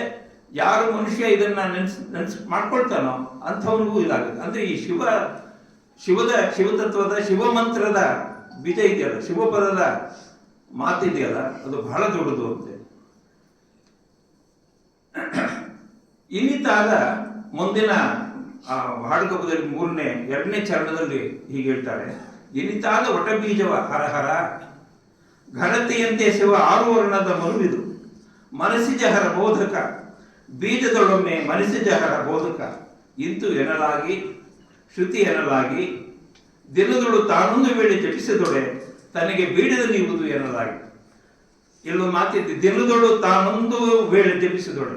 ದಿನದಲ್ಲಿ ಪ್ರತಿನಿತ್ಯ ಈ ಕೂತ್ಕೊಂಡು ಶಿವ ಶಿವ ಶಿವ ಶಿವ ಅಂತಿದ್ರೆ, ಜಪ ಮಾಡಿದ್ರೆ ನಿಮ್ಗೆ ಏನೇನಾಗುತ್ತೆ ಅಂದ್ರೆ, ಇನಿತಾದ ಒಟ ಬೀಜವ ನೋಡಿ ಸರ್, ಒಂದು ಒಟ ಆಲ್ಮರದ ಬೀಜ ಇರುತ್ತೆ, ಅದು ಒಂದು ಸಣ್ಣ ಪ್ರಮಾಣದಲ್ಲಿರುತ್ತೆ, ಅದು ಭೂಮಿಗೆ ಬಿದ್ದು ದೊಡ್ಡ ವೃಕ್ಷವಾಗುತ್ತದೆ. ನೋಡಿದಾಗ ಒಂದು ಸಣ್ಣ ಆಲಮರದ ಬೀಜದಲ್ಲಿ ಇಂಥ ಮಹಾವೃಕ್ಷದ ಒಂದು ಸ್ವರೂಪ ಇದೆ ಅನ್ನೋದು ಗೊತ್ತೇ ಆಗಲ್ಲ. ಅದನ್ನ ಯಾರಿಗೂ ಗೊತ್ತಾಗಲ್ಲ. ನೀವು ಕಂಡಿದ್ರೆ ಅದನ್ನ ಒಂದು ಸಣ್ಣ ಬೀಜ ಇದೆ, ಆಲದ ಮರದ ಬೀಜ ಇದೆಯಲ್ಲ, ವಟವೃಕ್ಷದ ಬೀಜ, ಅದರ ಬೀಜ ಒಂದು ಹಣ್ಣು ಬರುತ್ತಲ್ಲ, ಬಿಚ್ಚಿದ್ರೆ ಅದನ್ನ ಹೋಲ್ಡ್ ಮಾಡಿದ್ರೆ ಅದರೊಳಗಡೆ ನೂರಾರು ಬೀಜಗಳಿದಾವೆ. ಆ ಬೀಜದಲ್ಲಿ ಒಂದು ಮಾತ್ರ ಬೀಜ ನೆಲಕ್ಕೆ ಬಿದ್ದು ಇಷ್ಟು ಬೃಹತ್ ವೃಕ್ಷವನ್ನಾಗಿ ನಿಂತ್ಕೊಳ್ಳುತ್ತೆ. ಅದಕ್ಕೆ ಹೇಳ್ತಾರೆ, ನೀವು ಶಿವ ಅಂತ ಒಂದು ಈ ಮಾತನ್ನ ನೀವು ನುಡಿದ್ರೆ, ನೀವು ನುಡಿಯೋದು ಒಂದು ಶಿವ ಅಂತ, ಆದರೆ ನಿಮ್ಗೆ ದೊರಕೋದೇನಿದೆಯಲ್ಲ ಅದು ಅನರ್ಘ್ಯವಾದ ಫಲ. ಇಂಥ ಫಲ ಸಿಗುತ್ತೆ ಅನ್ನೋದನ್ನ ಅದಕ್ಕೆ ಹೇಳ್ತಾರೆ, ಇನ್ನಿತಾದ ಒಟ ಬೀಜವ ಹರಹರ ಘನತೆಯಂತೆ ಶಿವ ಆರು ವರ್ಣದ ಮನುವಿದು. ಘನತೆಯಂತೆ ಶಿವ ಅಂದ್ರೆ ಆಲ್ಮರದ ಬೀಜ ಏನಿದೆಯಲ್ಲ ಅದರ ನಾವು ಎಲ್ಲ ಹರಹರ ಅದನ್ನ ಮಾತಿಗೆ ಎರಡು ಅರ್ಥ ಇದೆ. ಹರ ಅಂತಂದ್ರೆ ಶಿವ ಅಂತ, ಹರ ಅಂದ್ರೆ ಪರಿಹಾರ ಅಂತ, ಅದನ್ನ ಪರಿಹರಿಸೋದು. ಅದಕ್ಕೆ ಹರ ಅನ್ನೋ ಮಾತಿಗೆ ಈಶ್ವರ ಅಂತನೂ ಇದೆ, ಹರ ಅನ್ನೋದು ಪಾಪ ಪರಿಹಾರ ಮಾಡೋದು ಅಂತ ಇದೆ. ಯಾರು ಪಾಪ ಈ ಪರಿಹಾರ ಮಾಡೋದು ಯಾರು? ನಮ್ಮ ಎಲ್ಲ ಸಂಕಷ್ಟಗಳನ್ನು ಪರಿಹಾರ ಮಾಡೋದು ಯಾರು ಅಂದ್ರೆ ಆ ಹರ, ಆ ಶಿವ. ಅದಕ್ಕೆ ಹೇಳ್ತಾರೆ, ಇನಿತಾದ ಒಟ ಬೀಜವ ಅಲ್ಲ, ಆ ಈಶ್ವರ, ಆ ಹರ ಎಂಥ ಒಂದು ವಿಸ್ಮಯವನ್ನ ಈ ವಟವೃಕ್ಷದಲ್ಲಿ ಇಟ್ಟಿದ. ನಾವು ಒಂದು ಸಣ್ಣ ಬೀಜದಿಂದ ದೊಡ್ಡ ವಟವೃಕ್ಷವಾಗಿದೆ, ದೊಡ್ಡ ಆಲಮರವಾಗಿದೆ. ಘನತೆಯಿಂದ ಶಿವ ಮುಂದಿನ ಹೇಳ್ತಾರೆ, ಆರು ವರ್ಣದ ಮನುವಿದು ಅಂತ. ಆರು ವರ್ಣ ಅಂದ್ರೆ ಎಷ್ಟದು? ಯಾವುದನ್ನ ನಾವು ಓಂ ನಮ ಶಿವಾಯ ಅಂತ ಹೇಳ್ತೀವಲ್ಲ, ಒಂದು ನಮ ಶಿವಾಯ ಅಂದ್ರೆ ಪಂಚಾಕ್ಷರಿ, ಅದನ್ನೇ ಓಂ ನಮ ಶಿವಾಯ ಅಂದ್ರೆ ಷಡಕ್ಷರಿ ಮಸೂದ, ಷಟ್ 6. ಈ 6 ವರ್ಣದ ಓಂ ನಮ ಶಿವಾಯ ಅಂತ ಏನಿದೆಯೋ ಇದನ್ನು ಗಟ್ಟಿಯಾಗಿ ಹಿಡಿದರೆ ಅದನ್ನು ಉಪದೇಶವನ್ನು ಗುರುವಿನಿಂದ ನಾವು ಪಡೆದ ಅದಕ್ಕೆ ಮತ್ತೆ ವಾಪಸ್ ಶ್ರೀ ಗುರುವಿನ ಉಪದೇಶವನ್ನು ಆಲಿಸ್ಕೊಂಡ್ರೆ ಹಾಗೆ ನೋಡ್ಕೊಳ್ಳುವಾಗ ಈ ಪ್ರಕಾರದಲ್ಲಿ ನಾವು ಹೇಳ್ತಾ ಇರುವಾಗ ವೇದವೇ ಘೋಷಣೆ ಮಾಡಿದೆ, ನೋಡಪ್ಪ ಈಗಿದೆ ಹರ, ಈ ಹರವಿಂದಲೇ ನಮಗೆ ಮುಕ್ತಿ ಅಂತ. ಈ ಹರವನ್ನೇ ನಮ್ಮನ್ನು ಕಾಯ್ತಾನೆ, ಹರ ಕಾಯುವನು. ಗುರು ದಾರಿ ತೋರಿಸ್ತಾನೆ, ಹರ ರಕ್ಷಣೆ ಮಾಡ್ತಾನೆ. ಹರ ಮುಂದಿನಲ್ಲಿ ಗುರು ಕಾಯುವನು. ನೋಡಿ, ಇಲ್ಲಿ ಹರ ಮತ್ತು ಗುರು ಎರಡಕ್ಕೂ ಒಂದು ಅವಿನಾಭಾವ ಸಂಬಂಧನೂ ಇದೆ. ಹೀಗೆ ದೇಹದಾರಿಗಳಿಗೆ ಈ ಶಿವಮಂತ್ರವೇ ಒಂದು ಮೋಕ್ಷೋಪಾಯ ಅಂತ ಅನ್ನೋದನ್ನ ಮಾತನ್ನ ಹೇಳ್ತಾರೆ. ಅದಕ್ಕಾಗಿ ಒಂದು ಶ್ಲೋಕ ಕೂಡ ಇದೆ, ಈಶ ಮಂತ್ರೋ ಮಹಾಶಕ್ತಿ ಈಶ್ವರ ಪ್ರತಿಪಾದಕ ಸಕೃತ್ ಉಚ್ಚಾರ ಮಾತ್ರೇಣ ಸರ್ವಸಿದ್ಧಿ ಪ್ರದೋ ಭವೇತ್. ಈಶ ಮಂತ್ರೋ ಮಹಾಶಕ್ತಿ. ಒಬ್ಬ ಸಾಧಕನಿಗೆ, ಒಬ್ಬ ಭಕ್ತನಿಗೆ ನಿಜವಾದ ಶಕ್ತಿ ಯಾವುದು ಅಂತ ಹೇಳಿದ್ರೆ ಈ ರೀತಿ ಈಶ ಮಂತ್ರ, ಓಂ ನಮ ಶಿವಾಯ ಅನ್ನುವ ಮಂತ್ರವೇ ಅವನಿಗೊಂದು ಶಕ್ತಿ ಅದು. ಇದನ್ನು ಬರೀ ಕೇವಲ ಈ ಮಂತ್ರವು ಷಡಕ್ಷರ ಮಂತ್ರವನ್ನೇ ಜಪಿಸಿ ತಮ್ಮ ಎಲ್ಲ ಬಗೆಯ ಕಷ್ಟ ಕಾರ್ಪಣ್ಯಗಳನ್ನು ಕಳೆದುಕೊಂಡಂಥ ಅನೇಕರು ಜಗತ್ತಿನಲ್ಲಿದ್ದಾರೆ. ಅದಕ್ಕೆ ಭಾರತೀಯ ಇತಿಹಾಸದಲ್ಲಿ ಬೇಕಾದಷ್ಟು ಉದಾಹರಣೆಗಳಿವೆ. ಓಂ ನಮ ಶಿವಾಯ ಅನ್ನೋದು ಅದು ಅನಾದಿಯಾಗಿ ಬಂದಿರತಕ್ಕಂಥದ್ದು. ಆ ಓಂ ಅನ್ನೋ ಶಬ್ದಕ್ಕೆ ಆ ಓಮ ಅಂತ ಅನ್ನುವ 3 ಅಕ್ಷರಗಳು ಸೇರಿ ಓಂಕಾರ ಆಗಿದೆ. ಆ ಓಂಕಾರದ ವಿಶೇಷತೆಗಳೇನು ಇತ್ಯಾದಿಗಳೆಲ್ಲ ಮುಂದಿನ ಯಾವುದಾದ್ರೂ ಒಂದು ಯೋಗ ಪ್ರತಿಪಾದನಾ ಸ್ಥಳ ಸಂದರ್ಭ ಬಂದಾಗ ಮಾತನ್ನ ಹೇಳ್ತೀನಿ ಸ್ವಲ್ಪ. ಹೀಗೆ ಈಶ ಮಂತ್ರ ಮಹಾಶಕ್ತಿ ಈಶ್ವರ ಪ್ರತಿಪಾದಕ. ಈಶ್ವರನೇ ಈ ಜಗತ್ತನ್ನು ಸಂರಕ್ಷಣೆ ಮಾಡ್ತಿರೋನು. ಈ ಜಗತ್ತಿನಲ್ಲಿ ಅಣುರೇಣು ತೃಣಕಾಷ್ಟಗಳಾಗಿ ಯಾವ್ಯಾವ ಇದ್ದಿದ್ದು ಅವೆಲ್ಲವೂ ಕೂಡ ಅವನಿಂದ ರಕ್ಷಣೆ ಆಗಿದೆ. ಅಂಥವರಲ್ಲಿ ನಾನೊಬ್ಬ ಅಣು ಪ್ರಮಾಣದವನು, ನಾನೊಬ್ಬ ತಿಲ ಪ್ರಮಾಣದವನು. ನನಗೂ ಕೂಡ ಶಿವನ ಅನುಗ್ರಹಕ್ಕೆ, ಈಶ್ವರ ಶಕ್ತಿಗೆ ನಾನು ಸಂಪೂಜ್ಯನಾಗಿ ಹೋಗ್ತೀನಿ ಅಂತ ಮುಂದೆ ಹೇಳ್ತಾರೆ.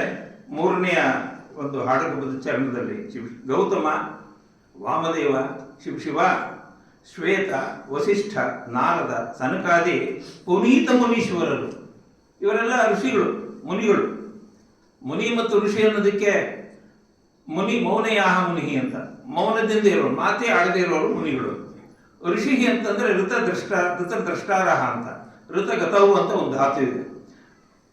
ಇವತ್ತಿಂದು, ನಿನ್ನೆದು, ನಾಳೆದು ಈ 3 ಕಾಲವನ್ನ ಒಟ್ಟಾಗಿ ಸಂಹಾರ ಮಾಡಿ ಹೇಳಬಲ್ಲವರು ಯಾರಿದ್ರು ಅವರನ್ನ ಋಷಿಗಳು ಅಂತ ಕರಿತೀವಿ.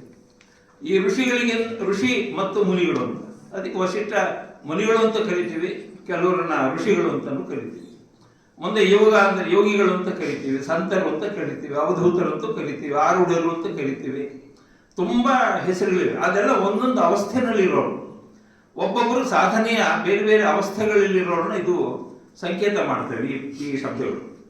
ಗೌತಮ, ವಾಮದೇವ, ಶಿವ, ಶ್ವೇತ, ವಸಿಷ್ಠ, ನಾರದ, ಸನಕಾದಿ ಪುನೀತ ಮುನೀಶ್ವರರು, ಚಾರು ಪುನೀತ ಮುನೀಶ್ವರರು, ಒಳ್ಳೆ ಪವಿತ್ರವಾದ ಮುನೀಶ್ವರರು ಇವರಲ್ಲ. ಮುನಿಗಳಲ್ಲಿ ದೊಡ್ಡವರು ಇವರಲ್ಲ.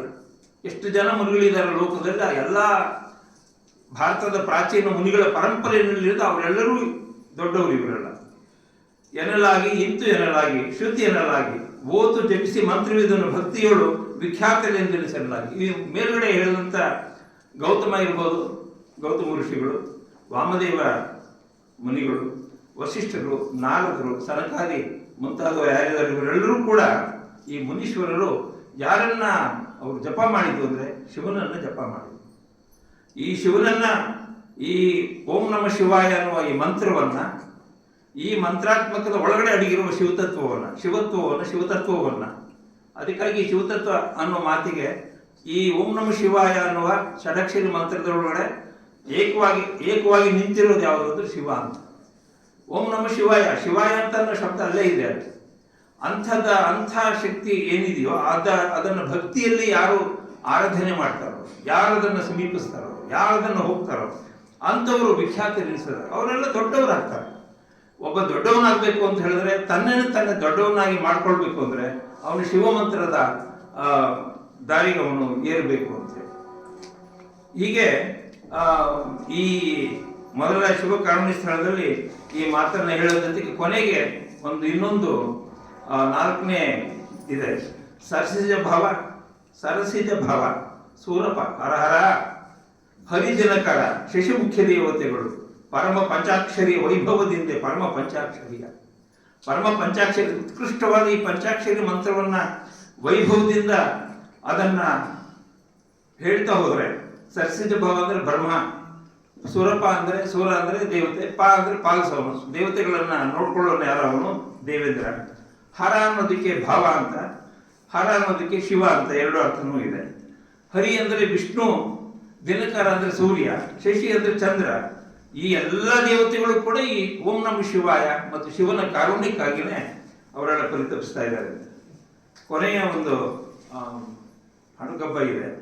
ಮುನ್ನ ಸಾನಂದ ಋಷಿ ಶಿವ ಸನ್ನಿಧಿಗಳು ನುಡಿದು ಓಂ ನಮ ಶಿವ ಎಂದು ಉನ್ನತ ನರಕೆಗಳ ಕಾಣುತ್ತವೆ, ಸಮುನ್ನತ ನರಕೆಗಳ. ಒಬ್ಬ ಸಾನಂದ ಋಷಿ ಅಂತ ಒಬ್ಬ ಇದ್ದ. ಅವನನ್ನ ದೇವತೆಗಳು ಅವನು ಕರ್ಕೊಂಡು ಹೋದಾಗ ಅವನು ನೋಡ್ದ, ಎಲ್ಲ ನರಕದಲ್ಲೆಲ್ಲ ಒದ್ದಾಡ್ತಿದ್ರು. ಅವಾಗ ಇವನು ಏನು ಹೇಳ್ತಾನೆ ಅಂದ್ರೆ, ಇದೇನು ಹೀಗಾಯಿತು, ಯಾಕೆ ಹೀಗಾಗಿದೆ ಅಂದಾಗ ಓಂ ನಮ ಶಿವಾಯ ಓಂ ನಮ ಶಿವಾಯ ಅಂತ ಹೇಳ್ತಾ ಹೋಗ್ಬಿಡ್ತಾರೆ. ಅಲ್ಲಿರುವ ನರಕಿಗಳು, ಯಾರು ನರಕದಲ್ಲಿರುವ ಜನ ಇದ್ದಾರೋ ಅವರೆಲ್ಲರೂ ಕೂಡ ಉನ್ನತರಾಗಿ ಅವರು ತಮ್ಮ ಪಾಪವನ್ನು ಪರಿಹಾರ ಮಾಡಿಕೊಳ್ತಾರೆ. ಇಂಥ ಪಾಪ ಪರಿಹಾರವನ್ನು ಮಾಡೋದು ಮತ್ತು ಈಶ್ವರನ ಸನ್ನಿಧಿಗೆ ನಮ್ಮನ್ನ ಕರ್ಕೊಂಡು ಹೋಗುವ ಒಂದು ಏಕಾತ್ಮಕವಾದ ಮಂತ್ರ ಯಾವುದಂದ್ರೆ ಓಂ ನಮ ಶಿವಾಯ. ಆ ಓಂ ನಮ ಶಿವಾಯ, ಓಂ ಅನ್ನೋದನ್ನ ಪ್ಲುತ ಸ್ವರ, ಅದು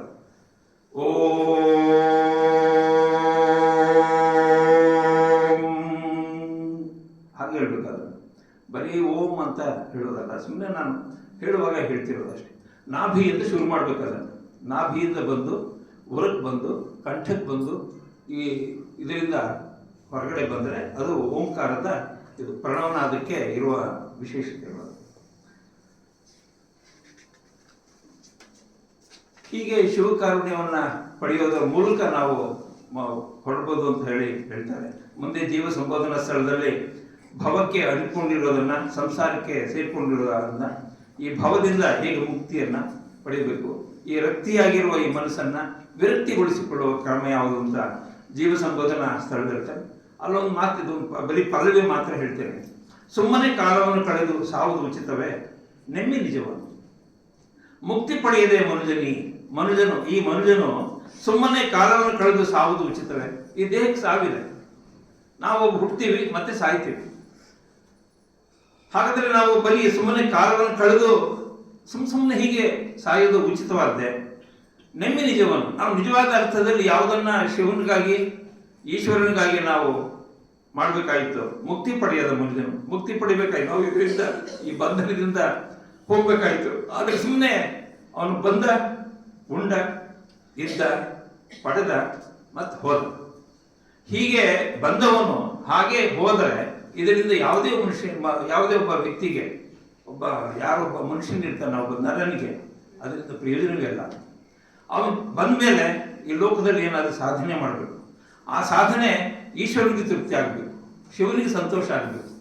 ಇದು ನನಗೆ ಮಾತ್ರ ಅಲ್ಲ, ನನ್ನ ನಂಬಿರುವ ನನ್ನನ್ನು ಕಾಪಿಡ್ತಕ್ಕಂತಹ ದೈವಕ್ಕೂ ಕೂಡ ಇದಾಗಬೇಕು. ಈ ದೈವದ ಕಾರುಣ್ಯದಲ್ಲಿ ನಾನು ಮುಂದಕ್ಕೆ ಹೋಗ್ಬೇಕು. ಅದಕ್ಕಾಗಿ ಜೀವ ಸಂಬೋಧನಾ ಸ್ಥಳದಿಂದ ಹೇಳ್ತಾರೆ, ಸುಮ್ಮನೆ ನೀನು ಕಾಲ ಕಳ್ಕೊಂಡು ನೀನು ಸಾಹಿತ್ಯಲ್ಲ ಮಾರಾಯ, ನೆಮ್ಮಿದ ನಿಜವನ್ನು, ನೀನು ನಿಜವಾದ ಅರ್ಥದಲ್ಲಿ ಸಚ್ಚಿದಾನಂದ ಸ್ವರೂಪವಾದ ಆ ಚೈತನ್ಯ ಅನ್ನೋದೇನಿದೆಯಲ್ಲ, ಆ ಚೈತನ್ಯ ಪರಮ ಶಿವ ಚೈತನ್ಯವನ್ನ ನೀನು ಪಡೆಯದೇನೆ ಸುಮ್ಮನೆ ಸಾಯೋದು ಉಚಿತದೆ ಅಂತ ಒಂದು ಮಾತನ್ನು ಅವರು ಒಂದು ಜೀವ ಸಂಬೋಧನಾ ಸ್ಥಳದಲ್ಲಿ ಮಾತು ಹೇಳ್ತಾರೆ.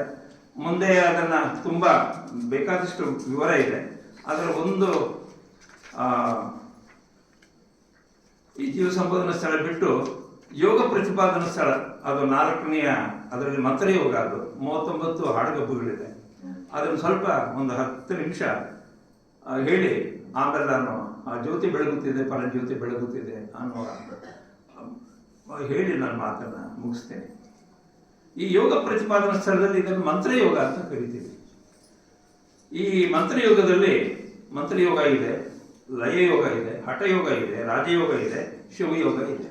ಈ ಯೋಗದಲ್ಲಿ ಏನು ಅಂತ ಹೇಳಿದ್ರೆ ಶುರುವಾಗೋದು ಎಲ್ಲಿ ಅಂತ ಹೇಳಿದ್ರೆ ಮಂತ್ರಯೋಗದಿಂದ. ಅಂದ್ರೆ ಈ ಓಂ ನಮ ಶಿವಾಯ ಇದೆಯಲ್ಲ, ಈ ಓಂ ಅನ್ನೋದರಿಂದ, ಸೋಹಂ ಅನ್ನೋದರಿಂದ, ಓಂ ನಮ ಶಿವಾಯ ಅನ್ನೋದರಿಂದ, ಓಂ ಹ್ರೀಂ ಹೃಂ ನಮಃ ಶಿವಾಯ 8 ಅಕ್ಷರದ ಮಹಾಮಂತ್ರ. ಅಂದರೆ ಪ್ರಣವ ಮೂಲವಾದಂತಹ ಓಂಕಾರದಿಂದ ಹಿಡಿದು ಹೇಗೆ ಅದು 4 ಹಂತಗಳಲ್ಲಿ ಅದನ್ನು ಏರುತ್ತೆ ಅನ್ನೋದನ್ನ ಇಲ್ಲಿ ತೋರಿಸ್ತಾರೆ. ಅದನ್ನ ಮಂತ್ರಯೋಗ ಅಂತ ಹೇಳ್ತೀವಿ. ಏನು ಮಂತ್ರ ಅನ್ನೋ ಶಬ್ದಕ್ಕೆ ಅರ್ಥ ಅಂದರೆ ದೇಹಕ್ಕೆ ಬರೀ ಬಾಯಿ ಉಪಚಾರಕ್ಕೆ ಸಂಬಂಧಪಟ್ಟದ್ದಲ್ಲ, ಅದು ಮನಸ್ಸಿಗೆ ಸಂಬಂಧಪಟ್ಟದ್ದು. ಈ ಮನಸ್ಸನ್ನು ಅರಳಿಸೋದು. ಈ ಮನಸ್ಸು ಮತ್ತು ವಾಕ್ಯ ಇದೆಯಲ್ಲ, ಇದು ಈ ಪ್ರಪಂಚಕ್ಕೆ ಅಂಟ್ಕೊಂಡಿರೋದಿಲ್ಲ. ಈ ಮನಸ್ಸು ಈ ಪ್ರಪಂಚಕ್ಕೆ ಅಂಟ್ಕೊಂಡಿದೆ, ಮಾತುಗಳು ಈ ಪ್ರಪಂಚಕ್ಕೆ ಅಂಟ್ಕೊಂಡಿದೆ. ಈ ಮಾತುಗಳಿಂದ ಬಿಡುಗಡೆ ಆಗಬೇಕು. ಮನಸ್ಸಿನ ಯಾವುದು ಭ್ರಮೆಗಳಿದೆಯೋ, ಮನಸ್ಸಿನ ಮೂಲಕದಲ್ಲಿ ಏನೇನು ನಾವು ತೊಡ್ಕೊಂಡಿದೆಯೋ, ಯಾವ್ಯಾವ ತೊಡಕುಗಳು ಮನಸ್ಸಿನ ಮೂಲಕ ನಮಗೆ ಉಂಟಾಗಿದೆಯೋ ಅವನ್ನೆಲ್ಲ ನಿವಾರಣೆ ಮಾಡ್ಕೊಳ್ಬೇಕು ಅಂತ ಹೇಳಿದ್ರೆ ಅದಕ್ಕೆ ಮಂತ್ರವೇ ಅಗತ್ಯ. ಆ ಮಂತ್ರದಲ್ಲಿ ನಿಜಗುರು ಹೇಳ್ತಿರೋದು ಓಂ ನಮ ಶಿವಾಯ ಅನ್ನೋದನ್ನ ನೀವು ಗಟ್ಟಿಯಾಗಿ ಹಿಡಿಬೇಕು ಅಂತ. ಈಗ ಇದನ್ನು ಗಟ್ಟಿಯಾಗಿ ಹಿಡಿದ್ರೆ ನಿಮಗೆ ಯೋಗದ ಹಂತ ಬರುತ್ತೆ ಅಂತ.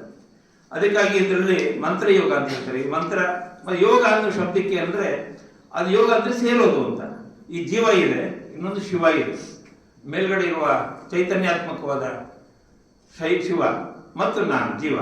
ಈ ಜೀವ ಕಾಲಕ್ರಮೇಣ ಉತ್ಕ್ರಮಣದಲ್ಲಿ ಹೋಗಿ ಹೋಗಿ ಹೋಗಿ ಹೋಗಿ ಅದರ ಆರೋಹಣೆ ಮಾಡ್ತಾ ಹೋಗಿ ಅಲ್ಲಿ ಸೇರ್ಕೊಳ್ಳುತ್ತೆ. ಅದು ಯೋಗದ ಸ್ವರೂಪಗಳನ್ನು ಹೇಳ್ತಾರೆ. ಇದನ್ನು ಅವರು ನಿಜಗೊಂಡು ಪಂಚಯೋಗ ಅಂತಲೂ ಕರೀತಾರೆ. ಈ ಅದು ಯಾವುದು ಈ ಪಂಚತ್ವ ಇದೆಯೋ, ಈ 5 ಇಂದ್ರಿಯಗಳಿಂದ ಸಮಾಹಾರ ಮಾಡಿ ಅವುಗಳನ್ನೇ ನಾವೇನು ಮಾಡಬೇಕು ಅಂತ ಹೇಳಿದ್ರೆ ಪ್ರಣವಾಕರವಾಗಿ ಇಟ್ಕೋಬೇಕು. ಈ ದೇಹವನ್ನೇ ಮಂತ್ರ ರೂಪ ಮಾಡಿ. ಅದಕ್ಕಾಗಿಯೇ ಸುತ್ತೂರು ಶ್ರೀಗಳ ಹಿಂದೆ ಇದ್ದಂಥ ರಾಜೇಂದ್ರ ಸ್ವಾಮಿಗಳಿಗಿಂತ ಹಿಂದೆ ಇದ್ದಂಥ ಮಂತ್ರಶ್ರೀಗಳು ಒಬ್ಬರಿದ್ರು. ಅವರು ಯಾವಾಗಲೂ ಸದಾ ಅವರು ಓಂ ನಮ ಶಿವಾಯ ಓಂ ನಮ ಶಿವಾಯ ಅಂತ ಬರೀತಾರೆ. ಅವರನ್ನು ಮಂತ್ರಶ್ರೀ ಅಂತ ಕರೀತಾ ಇದ್ರು. ಅಂದ್ರೆ ಅವರಿಗೆ ಅದನ್ನು ಬಿಟ್ಟರೆ ಬೇರೆ ಏನೂ ಕಾಣಿಸಲ್ಲ ಅಂತ. ಓಂಕಾರವನ್ನೇ ಬರೀ ಓಂಕಾರವನ್ನೇ ಧ್ಯಾನ ಮಾಡಿ, ಓಂಕಾರವನ್ನೇ ಜಪ ಮಾಡಿ ತನ್ನ ಇಡೀ ದೇಹವನ್ನೇ ಮಂತ್ರಮಯವಾಗಿಸಿಕೊಂಡಿರುತ್ತವರು ಇದ್ದಾರೆ. ಹೀಗಾಗಿ ಇದು ಮಂತ್ರ ಯೋಗ ಪ್ರತಿಪಾದನಾ ಸ್ಥಳದಲ್ಲಿ ಈ ಮಂತ್ರ ಯೋಗಕ್ಕೆ ಬಹಳ ವಿಶೇಷತೆ ಇದೆ. ಈ ಲಯ ಯೋಗ ಅಂತ ಇದೆ, ಈ ಅದರಲ್ಲಿ ಹಠಯೋಗ ಅಂತ ಇದೆ, ರಾಜಯೋಗ ಅಂತ ಇದೆ, ಶಿವಯೋಗ ಅಂತ ಕೊನೆಯ ಹಂತದಲ್ಲಿ ಶಿವಯೋಗ ಬರುತ್ತೆ. ಏನು ಅಂತ ಹೇಳಿದ್ರೆ ಇಲ್ಲಿ ಲಯಯೋಗದಲ್ಲಿ ಇದನ್ನ ಜಪಿಸೋದು, ಈ ಓಂಕಾರ ಅನ್ನೋದನ್ನ ಜಪಿಸಿ ಅದನ್ನ ನೋಡಿ ಕೇಳಿ ಅದನ್ನ ನೆನೆಯೋದೇನಿದೆಯಲ್ಲ ಅದು ಲಯಯೋಗ. ಅಂದ್ರೆ ಅದನ್ನ ತನ್ನೆಲ್ಲ ಲಯಗೊಳಿಸ್ಕೊಳ್ಳೋದು, ತನ್ನೆಲ್ಲ ಐಕ್ಯಗೊಳಿಸ್ಕೊಳ್ಳೋದು. ಇನ್ನು ಹಠಯೋಗದಲ್ಲಿ ಏನು ವಿಶೇಷ ಅಂತಂದ್ರೆ ಆಗಮ ಸಿದ್ಧಾಂತದ ವಾತಲಾಗಮಗಳು ಅಂತ ಹೇಳಿ ಕಾಮಿಕಾರಿ ಆಗಮ ಗ್ರಂಥಗಳಿದೆ. ಆಗಮ ಗ್ರಂಥಗಳ ಅನುಸಂಧಾನದಿಂದ ಈ ಶಿವ ಮತ್ತು ಜೀವ ಈ ಎರಡು ಸೇರುವಿಕೆಯನ್ನ ಈ ಹಠಯೋಗ ಮಾಡ್ಕೊಳ್ಳೋದು. ಅದು ಹಠಯೋಗ ಪ್ರದೀಪಿತ ಅಂತ ಒಂದು ಗ್ರಂಥ ಇದೆ, ಅದು ಹಠಯೋಗದ ನಿರ್ವಹಣೆ ಹೇಳುತ್ತೆ. ರಾಜಯೋಗದಲ್ಲಿ ಏನು ಹೇಳುತ್ತೆ ಅಂದ್ರೆ ಯೋಗಿಗಳಲ್ಲಿ ದೊರಕುವುದೇ ಪರತರ ಮುಕ್ತಿ ಅಂತ. ಯಾವುದಾದ್ರೂ ಒಂದು ಪರತರ ಮುಕ್ತಿ ಸಿಗಬೇಕಾದ್ರೆ ರಾಜಯೋಗ ಮುಖ್ಯ ಅಂತ. ಈ ಅನೇಕ ಯೋಗ ಸಾಧನೆಯಲ್ಲಿ ರಾಜಯೋಗಕ್ಕೆ ಬಹಳ ವಿಶೇಷತೆಗಳನ್ನು ವಿಶೇಷವಾಗಿ ಸ್ವಾಮಿ ವಿವೇಕಾನಂದರು ರಾಜಯೋಗವನ್ನು ಕುರಿತು ವಿಶೇಷವಾದಂಥ ಪುಸ್ತಕ ಕೂಡ ಬರೆದಿದ್ದಾರೆ. ಅವರ ರಾಜಯೋಗವೇ ಮುಖ್ಯವಾದ್ದು ಅಂತ ಹೇಳ್ತಾರೆ. ನಿಜಗುರು ಶ್ರೀಗಳು ಏನು ಹೇಳ್ತಾರೆ ಅಂದ್ರೆ ಈ ಮಂತ್ರಯೋಗದಿಂದ ಮಂತ್ರಸಿದ್ಧಿ ಪಡ್ಕೊಂಡು ಅವನ ಲಯಕ್ಕೆ ಹೋಗಿ ಅವನ ಹಠದಿಂದ ಆಗಮ ಶಿವಜಿಯವರ ಐಕ್ಯತೆಯ ಸ್ವರೂಪವನ್ನ ನೋಡಿಕೊಂಡು ಅವನು ಶಿವಯೋಗದಲ್ಲಿ ಉಳಿಬೇಕು ಅಂತ. ದಿನ ಉಚಿತ ವೇಳೆಯಲ್ಲಿ ಉಪಚರಿಸೋದು, ಪ್ರತಿನಿತ್ಯ ಆ ಶಿವಯೋಗದ ಜಪದಲ್ಲಿ ಧ್ಯಾನದಲ್ಲಿ ಮುಳುಗೋದು. ಇದು ಲೌಕಿಕವಾಗೂ ಹೌದು, ಅಲೌಕಿಕವಾಗೂ ಹೌದು. ನಮ್ಮ ಇದು ಈ ರೀತಿ ಹಂತ ಹಂತಗಳು ಹೇಳಿ ಶಿವಯೋಗವೇ ಈ ಯೋಗದಲ್ಲಿ ಯೋಗ ಪ್ರತಿಪಾದನೆಯಲ್ಲಿ ಶಿವಯೋಗವೇ ಬಹಳ ಮುಖ್ಯವಾದ್ದು ಅಂತ ಹೇಳಿ ಅವುಗಳನ್ನ ಓಂಕಾರ ಅದನ್ನ ಹೇಳಿದ್ರೆ ಪ್ರಣವ ಮೂಲ, ಸೋಹಮ ಅನ್ನೋದು ಅಚಪ ಗಾಯತ್ರಿ ಅಂತ ಕರಿತೀವಿ, ಅದನ್ನ ಹಂಸ ಮಂತ್ರ ಅಂತ ಹೇಳ್ತೀವಿ. ಸೋಹಂ ಅನ್ನೋದು ಸಹ ಅಹಂ ಅಂತ. ಓಂ ನಮ ಶಿವಾಯ ಎಂದು ಷಡಕ್ಷರಿ ಮಂತ್ರ. ಅಲ್ಲಿಂದ ಮುಂದೆ 4ನೇ ಹಂತದಲ್ಲಿ ಓಂ ಹ್ರೀಂ ಹೃಂ ನಮ ಶಿವಾಯ, ಅದು 8 ಅಕ್ಷರದ ಮಂತ್ರ. ಹೀಗೆ ಈ ಅಷ್ಟಾಂಗ ಯೋಗಗಳು ಯಮ ನಿಯಮ ಆಸನ ಧ್ಯಾನ ಧಾರಣ ಪ್ರಾಣಾಯಾಮ ಪ್ರತ್ಯಾಹಾರ ಸಮಾಧಿ ಅಂತ ಇವನು ಒಬ್ಬ ಸಾಧಕನಾದವನು ಹಂತ ಹಂತವಾಗಿ ಅವನು ತನ್ನನ್ನೇ ತಾನು ಈ ಮಂತ್ರ ಸ್ವರೂಪ ಮಾಡ್ಕೊಳ್ತಾ ಹೋಗೋದನ್ನ ಈ ಯೋಗ ಪ್ರತಿಪಾದನಾ ಸ್ಥಳದಲ್ಲಿ ನಿಜಗುರು ಶ್ರೀಗಳು ಬೇಕಾದಷ್ಟು ಉದಾಹರಣೆಗಳ ಮೂಲಕ ಅವರು ಕೊಡ್ತಾರೆ. ಮತ್ತು ಪ್ರಾಣಶುದ್ಧಿ ಮಾಡ್ಕೋಬೇಕು ಅಂತ ಹೇಳ್ತಾರೆ. ಪ್ರಾಣಶುದ್ಧಿ ಮಾಡ್ಕೊಳ್ಳೋದು ಹೇಗೆಂದ್ರೆ ಪೂರಕ, ಕುಂಭಕ ಮತ್ತು ರೇಚಕ ಇದನ್ನಲ್ಲಿ ಇಟ್ಕೊಳ್ಳುವಾಗ ಎಡ ಹೊಳ್ಳೆ ಬಲ ಹೊಳ್ಳೆ ಹೊಂದಿಕೊಂಡು ಎಡ ಹೊಳ್ಳೆನಲ್ಲಿ ನಾವು ಪ್ರಾಣವನ್ನ ಈ ವಾಯುವನ್ನ ಸೇವನೆ ಮಾಡೋದು ಅದನ್ನು ಪೂರಕ ಅಂತ ಹೇಳ್ತೀವಿ. ಅದನ್ನು ಒಳಗಡೆ ಇಟ್ಟು ಬಂಧಿಸೋದನ್ನ ಕುಂಭಕ ಅಂತ ಹೇಳ್ತೀವಿ. ಬಂಧಿಸೋದನ್ನು ಮತ್ತೆ ಎಡ ಹೊಳ್ಳೆಯಿಂದ ತಗೊಂಡಿದ್ರೆ ಬಲ ಮೂಗಿನ ಹೊಳ್ಳೆಯಿಂದ ಹೊರಗಡೆ ಬಿಡೋದು, ಮತ್ತೆ ಬಲಗಡೆಯಿಂದ ತಗೊಂಡು ಮತ್ತೆ ಕುಂಭಕ ಮಾಡಿ ಮತ್ತೆ ಇದನ್ನ ಪ್ರಾಣಶುದ್ಧಿ ಅಂತ ಕರಿತೀವಿ. ನಮ್ಮ ದೇಹ ಶುದ್ಧಿ ಆಗಬೇಕಾದ್ರೆ ಇದೊಂದು ಒಳ್ಳೆಯ ಕ್ರಿಯೆ. ಇದು ಈ ಈ ಪ್ರಾಣಾಯಾಮ ಮಾಡಿದ್ರೆ, ಇದನ್ನು ಪ್ರಾಣಾಯಾಮದ 3 ರೂಪಗಳು ಅಂತ ಹೇಳ್ತೀವಿ. ಇದನ್ನು ಮಾಡಿದ್ರೆ ಏನಾಗುತ್ತೆ, ಪ್ರಾಣಾಯಾಮ ಅಂತ ಇದೆ, ನಮ್ಗೆ ಅತ್ಯುತ್ತಮ ಇಡೀ ದೇಹ ಶುದ್ಧಿ ಆಗುತ್ತೆ. ನಿಮಗೆ ಹೃದಯ, ಆಮೇಲೆ ಕಿಡ್ನಿ ಮತ್ತು ಲಂಗ್ಸ್ ಅಂತ ಹೇಳ್ತೀವಿ, ಕರುಳು, ಇವೆಲ್ಲವೂ ಕೂಡ ಶುದ್ಧಿ ಆಗೋದಕ್ಕೆ ಬಹಳ ಮೂಲ ಕಾರಣವಾದದ್ದು. ಮತ್ತು ನಿಮಗೆ ಉಸಿರಾಟ ಇದೆಯಲ್ಲ, ಯಾರಾದ್ರೂ ಉಸಿರಾಟಗಳು ಸಮಸ್ಯೆ ಇದ್ರೆ ಭೌತಿಕವಾಗಿಯೂ ಕೂಡ ಈ ಪೂರಕ ಕುಂಭಕ ರೇಚಕದ ಮೂಲಕ ಈ ಪ್ರಾಣ ಸಿದ್ಧಿ ಮಾಡಬಹುದು. ಅಂದ್ರೆ ಈ ಪ್ರಾಣ ಸಿದ್ಧಿ ಮೂಲಕ ನಾವೇನ್ ಮಾಡಬಹುದು ಅಂದ್ರೆ ಈ ಪ್ರಾಣ ಶುದ್ಧಿಯ ಮೂಲಕ ಒಂದು ಸಿದ್ಧಿಯನ್ನು ಸಾಧನೆ ಮಾಡ್ಕೊಳ್ಳೋಕೆ ಸಾಧ್ಯತೆ ಇದೆ ಅಂತ. ಅದೇ ರೀತಿ ಮುಂದೆ ಅವರು ಕರ್ಣ ಅಂತ ಹೇಳ್ತಾರೆ. ಕರ್ಣ ಅಂದ್ರೆ ನಮ್ಮ ಅನೇಕ ದೇಹದ ಇಂದ್ರಿಯ ಭಾಗಗಳು. ಉದಾಹರಣೆಗೆ ಅದರ ಛೇದನ, ಚಾಲನ, ಆಪ್ಲವನ, ಸಂಜೀವನ, ಅಮೃತೀಕರಣ, ದೋಹನ ಅಂತ ಹೇಳಿ ಬೇಕಾದಷ್ಟು ಸಾಧನೆಗಳಿವೆ. ಆ ಸಾಧನೆಗಳ ಮೂಲಕ ಮುಂದಕ್ಕೆ ಹೋಗ್ಬೇಕು ಅಂತ ಹೇಳ್ತೀವಿ. ಮುದ್ರೆಗಳಿವೆ, ಖೇಚರಿ ಮುದ್ರೆ, ಭೂಚರಿ ಮುದ್ರೆ, ಚಾಚರಿ ಮುದ್ರೆ, ಗೋಚರಿ ಮುದ್ರೆ, ಶಾಂಭವಿ ಮುದ್ರೆ, ಅಲಕ್ಷ್ಯ ಮುದ್ರೆ, ಅಚಲ ಮುದ್ರೆ ಅಂತ ಅನೇಕ ಮುದ್ರೆಗಳಿವೆ. ಈಗ ಉದಾಹರಣೆಗೆ ನೋಡಿ, ಹಿಂಗಿಟ್ಕೊಂಡ್ರೆ ಒಂದು ಮುದ್ರೆ, ಇದನ್ನ ಹೀಗಿಟ್ಕೊಂಡ್ರೆ ಒಂದು ಮುದ್ರೆ. ಈ ಮುದ್ರೆಗಳದ್ದು ಏನ್ ವಿಶೇಷ ಅಂದ್ರೆ, ನೀವು ಯೋಗಿಗಳು ಯಾವ್ದಾದ್ರು ಚಿತ್ರಗಳು ನೋಡಿ, ಒಬ್ಬೊಬ್ಬರು ಒಂದೊಂದು ರೀತಿಯನ್ನು ಮುದ್ರೆಗಳು ಇರ್ತಾರೆ. ಕೆಲವರು ಖೇಚರಿ ಮುದ್ರೆಯಲ್ಲಿ ಇರ್ತಾರೆ, ಕೆಲವರು ಭೂಚರಿ ಮುದ್ರೆಯಲ್ಲಿ ಇರ್ತಾರೆ, ಕೆಲವರು ಶಾಂಭವಿ ಮುದ್ರೆಯಲ್ಲಿ ಇರ್ತಾರೆ, ಶಂಭು ಶಾಂಭವಿ. ಈ ರೀತಿ ಮುದ್ರೆಗಳ ಮೂಲಕ ಏನಾಗುತ್ತೆ ಅಂದ್ರೆ ಇಡೀ ದೇಹದ ನರದ ವ್ಯವಸ್ಥೆ ಕೂಡ ನಿಮಗೊಂದು ಆರೋಗ್ಯ ಸರಿಯಾಗಿ ನಿಮ್ಗೆ ಏನು ಅಂತಂದ್ರೆ, ನಿಮ್ಗೆ ಉದಾಹರಣೆಗೆ ನೋಡಿ, ಹೀಗೆ ಈ ಮುದ್ರೆ ಹಾಕೊಂಡ್ರೆ ಇದೆಲ್ಲ ಪ್ರಾಕ್ಟಿಕಲ್ ಆಗಿರೋದು. ಇವೇನು ಸುಮ್ಮನೆ ಬಹಳ ಹಿಂದಿನಿಂದ ನಮ್ಮ ಯೋಗಿಗಳು, ಋಷಿಗಳು, ಮುನಿಗಳು ಅವರೆಲ್ಲ ಇದನ್ನು ತುಂಬಾ ಪ್ರಾಕ್ಟಿಕಲ್ ಆಗಿ ಯೋಚನೆ ಮಾಡಿರೋದು. ಇದೆಲ್ಲ ಪ್ರಾಕ್ಟಿಕಲ್ ರಿಸರ್ಚ್. ಇದನ್ನು ಸುಮ್ಮನೆ ಬರೀ ಸಿದ್ಧಾಂತ ಮಾತ್ರ ಅಲ್ಲ, ಪ್ರಯೋಗ ಮಾಡಿ ಸಿದ್ಧಾಂತ ಮಾಡೋದು. ನಮ್ಮ ಪ್ರಾಚೀನರೆಲ್ಲರೂ ಕೂಡ ಎಲ್ಲ ಮುದ್ರೆಗಳು ಈ ರೀತಿ ಪ್ರಾಚೀನತೆ ಇರೋರೆಲ್ಲರೂ ಈ ರೀತಿ ಮುದ್ರೆಗಳ ಮೂಲಕ ಅದನ್ನ ನಾವು ನಮ್ಮ ಆರೋಗ್ಯಕ್ಕಾಗಿಯೂ ಬಳಸ್ಕೋಬಹುದು. ಅಂದ್ರೆ ದೇಹದ ಸಾಮರ್ಥ್ಯಕ್ಕಾಗಿ, ಈ ದೇಹ ಬಿಟ್ಟು ಇದರ ಮನಸ್ಸು ಮತ್ತು ಅದರ ಆತ್ಮಬಲ ಮತ್ತು ಅದರ ಶಿವಚೈತನ್ಯಕ್ಕಾಗಿ ಹೋಗೋದಕ್ಕೂ ಕೂಡ ಈ ಯೋಗ ತತ್ವವನ್ನು ಬಳಸ್ಕೋಬಹುದು. ಈ ರೀತಿ ಲಯೋಗದ ಒಂದು ದೊಡ್ಡ ಮೀಮಾಂಸೆಯನ್ನು ಕಟ್ತಾರೆ ಅವರು. ನಿಜವಾದ ಶಿವಗಳು ಯೋಗದ ಅನೇಕ ಮುಖಗಳನ್ನು ಲಯೋಗ, ಹಠಯೋಗ, ರಾಜಯೋಗ, ಶಿವಯೋಗದ ಹಂತದಲ್ಲಿ ನಿಲ್ಲಿಸಿ ಅದಕ್ಕೆ ಸಮಾಪನ ಕೊಡ್ತಾರೆ. ಅದನ್ನು ಇನ್ನೊಂದು 2-3 ಇವೆ, ಅದನ್ನು ನಾನು ಹೇಳಕ್ ಹೋಗಲಿಲ್ಲ. ಈಗ ಕೊನೆಯದೊಂದು ಕಳಸರಿ ನಾನು ಜಿನು ಶಿವಗಳ ಜ್ಯೋತಿ ಬೆಳಗುತ್ತಿದೆ ಅಂತ ಅನ್ನೋದನ್ನ ಹೇಳಿದ್ದೆ. ಇದು ಜ್ಯೋತಿ ಮತ್ತು ನೋಡಿ, ಇದೊಂದು ವಿಶೇಷ ಇದೆ ಏನು ಅಂತಂದ್ರೆ, ಜ್ಯೋತಿ ಬೆಳಗುತ್ತಿದೆ, ವಿಮಲ್ ಪರಂಜ್ಯೋತಿ ಬೆಳಗುತ್ತಿದೆ. ಜ್ಯೋತಿ ಇದೆ, ಅಲ್ಲಿ ಪರಂಜ್ಯೋತಿ ಇದೆ. ಜ್ಯೋತಿ ಬೆಳಗುತ್ತಿದೆ ಹೊರಗಡೆ, ಜ್ಯೋತಿ ಒಳಗಡೆ. ಈಗ ನಾವು ಹಚ್ಚಿದ್ದೀವಿ ಜ್ಯೋತಿಯನ್ನು, ಅಲ್ಲಿ ಜ್ಯೋತಿ ಬೆಳಗುತ್ತಿದೆ. ಪರಂಜ್ಯೋತಿ ಬೆಳಗುತ್ತಿದೆ, ನನ್ನ ಒಳಗಡೆ ಒಂದು ಪರಂಜ್ಯೋತಿ ಜ್ಯೋತಿ ಇದೆ. ಅದು ಕಣ್ಣಿಗೆ ಕಾಣಿಸದ, ಆದ್ರೆ ನಾನು ಒಳಗಿರುವಂತ ಒಂದು ಜ್ಯೋತಿ ಇದೆ, ಪರಂಜ್ಯೋತಿ. ಜ್ಯೋತಿ ಬೆಳಗುತ್ತಿದೆ, ವಿಮಲ ಪರಂಜ್ಯೋತಿ. ವಿಮಲ ಅನ್ನೋ ಶಬ್ದಕ್ಕೆ ಶುದ್ಧವಾದ, ನಿರ್ಮಲವಾದ, ಅತ್ಯಂತ ಪೂತವಾದ ಪರಂಜ್ಯೋತಿ ಬೆಳಗುತ್ತಿದೆ. ಮಾತು ಮನಗಳಿಂದ ತತ್ತ ಮೀರಿದ ಸಾತಿಶಯ ನಿರ್ಬಾಧಿಕ ನಿರ್ಮಲ ಜ್ಯೋತಿ ಬೆಳಗುತ್ತಿದೆ, ಪರಂಜ್ಯೋತಿ ಬೆಳಗುತ್ತಿದೆ. ಅಂದ್ರೆ ಲೋಕಸತ್ಯ ಮತ್ತು ಪಾರಮಾರ್ಥಿಕ ಸತ್ಯ ಎರಡೂ ಇದೆ. ಒಂದು ಇಹದಲ್ಲೂ ಜ್ಯೋತಿ ಇದೆ, ನಮ್ಮ ಕಣ್ಣಿಗೆ ಕಾಣಿಸುವ ಈ ಭೌತಿಕವಾದ ಈ ದೇಹ, ಅದರ ಇಂದ್ರಿಯಗಳು ಕಾಣಿಸ್ತಿರ್ತಕ್ಕಂಥ ಜ್ಯೋತಿ ಇದೆ. ಈ ಜ್ಯೋತಿಯೇ ಮತ್ತೊಂದು ರೂಪಾಂತರವಾಗಿ ಅದು ಪರಂಜ್ಯೋತಿ ಆಗುತ್ತೆ. ಈ ರೀತಿ ಪರಂಜ್ಯೋತಿ ಆಗಿದೆ. ಅದು ಮಾತು ಮತ್ತು ಅದಕ್ಕಾಗಿಯೇ ಅಲ್ಮಪ್ರಭುಗಳು ಒಂದು ಕಡೆ ಹೇಳ್ತಾರೆ, ಮಾತೆಂಬುದು ಜ್ಯೋತಿರ್ಲಿಂಗ ಅಂತ. ಅದನ್ನು ನೆನಪಿಸ್ಕೋಬಹುದು. ಈಗ ಮಾತೆಂಬುದು ಜ್ಯೋತಿರ್ಲಿಂಗ, ಸ್ವರವೆಂಬುದು ಪರತತ್ವ, ನಾದಬಿಂದು ತಾಳೋಷ್ಟವೆಂಬುದು ನಾದಬಿಂದು ಕಲಾತೀತ. ಈ ಅಲ್ಲಮಪ್ರಭುಗಳು ಈ ವಚನದಲ್ಲಿ ಮಾತೆಂಬುದು ಜ್ಯೋತಿರ್ಲಿಂಗ ಅಂತ ಇದೆಯಲ್ಲ, ಇದು ಬಹಳ ಮಹತ್ವದ್ದು. ಯಾವುದನ್ನ ಮಾತೆಂಬುದು ಜ್ಯೋತಿರ್ಲಿಂಗ ಅಂತ ಹೇಳ್ತಿದಾರೋ ಅದನ್ನೇ ಇಲ್ಲಿ ಅದನ್ನ ಪರಂಜ್ಯೋತಿ ಬೆಳಗುತ್ತಿದೆ ಅನ್ನೋದಕ್ಕೆ ನೀವು ಆಹ್ವಾನ ಮಾಡ್ಕೋಬಹುದು. ಯಾಕೆಂದ್ರೆ ಲಿಂಗ ಕಣ್ಣಿಗೆ ಕಾಣಿಸೋದು ಒಂದು ಭೌತ ವಸ್ತು ಇದೆ, ಜ್ಯೋತಿರ್ಲಿಂಗ. ಆದ್ರೆ ಅದು ಲಿಂಗ ಬರೀ ಕೇವಲ ಕಣ್ಣಿಗೆ ಕಾಣಿಸೋದು ಮಾತ್ರ ಅಲ್ಲ, ಅದು ನಿನ್ನೊಳಗಡೆ ಐಕ್ಯ ಆಗೋದು. ನಿನ್ನೊಳಗಡೆ ಯಾವ್ದು ಆಗುತ್ತೋ ಅದು ಜ್ಯೋತಿರ್ಲಿಂಗ. ಕಣ್ಣಿಗೆ ಕಾಣಿಸೋದು ಒಂದಿದೆ, ಕಣ್ಣಿಗೆ ಕಾಣಿಸದೇ ಇರೋದು ಒಂದಿದೆ. ನೀನು ಒಳಗಡೆ ಕಾಣಿಸ್ಕೊಳ್ಳೋದು, ಅದನ್ನೇ ಅರಿವಿನೊಳಗಿನ ಜ್ಯೋತಿರ್ಲಿಂಗವನ್ನು ಕುರಿತು ಅಲ್ಮಪ್ರಭುಗಳು ಹೇಳ್ತಾರೆ. ಅದಕ್ಕಾಗಿ ಇಲ್ಲಿ ಜ್ಯೋತಿ ಬೆಳಗುತ್ತಿದೆ, ಪರಂಜ್ಯೋತಿ ಬೆಳಗುತ್ತಿದೆ. ಮಾತು ಮನ, ಮಾತಿದೆ. ಇದು ಮಾತಿನಿಂದ ನೀವು ವಿವರಿಸಕ್ಕಾಗಲ್ಲ ಪರಂಜ್ಯೋತಿಯ ತತ್ವವನ್ನು. ಮನಸ್ಸಿಂದಲೂ ಹಿಡಿಯಕ್ಕಾಗಲ್ಲ.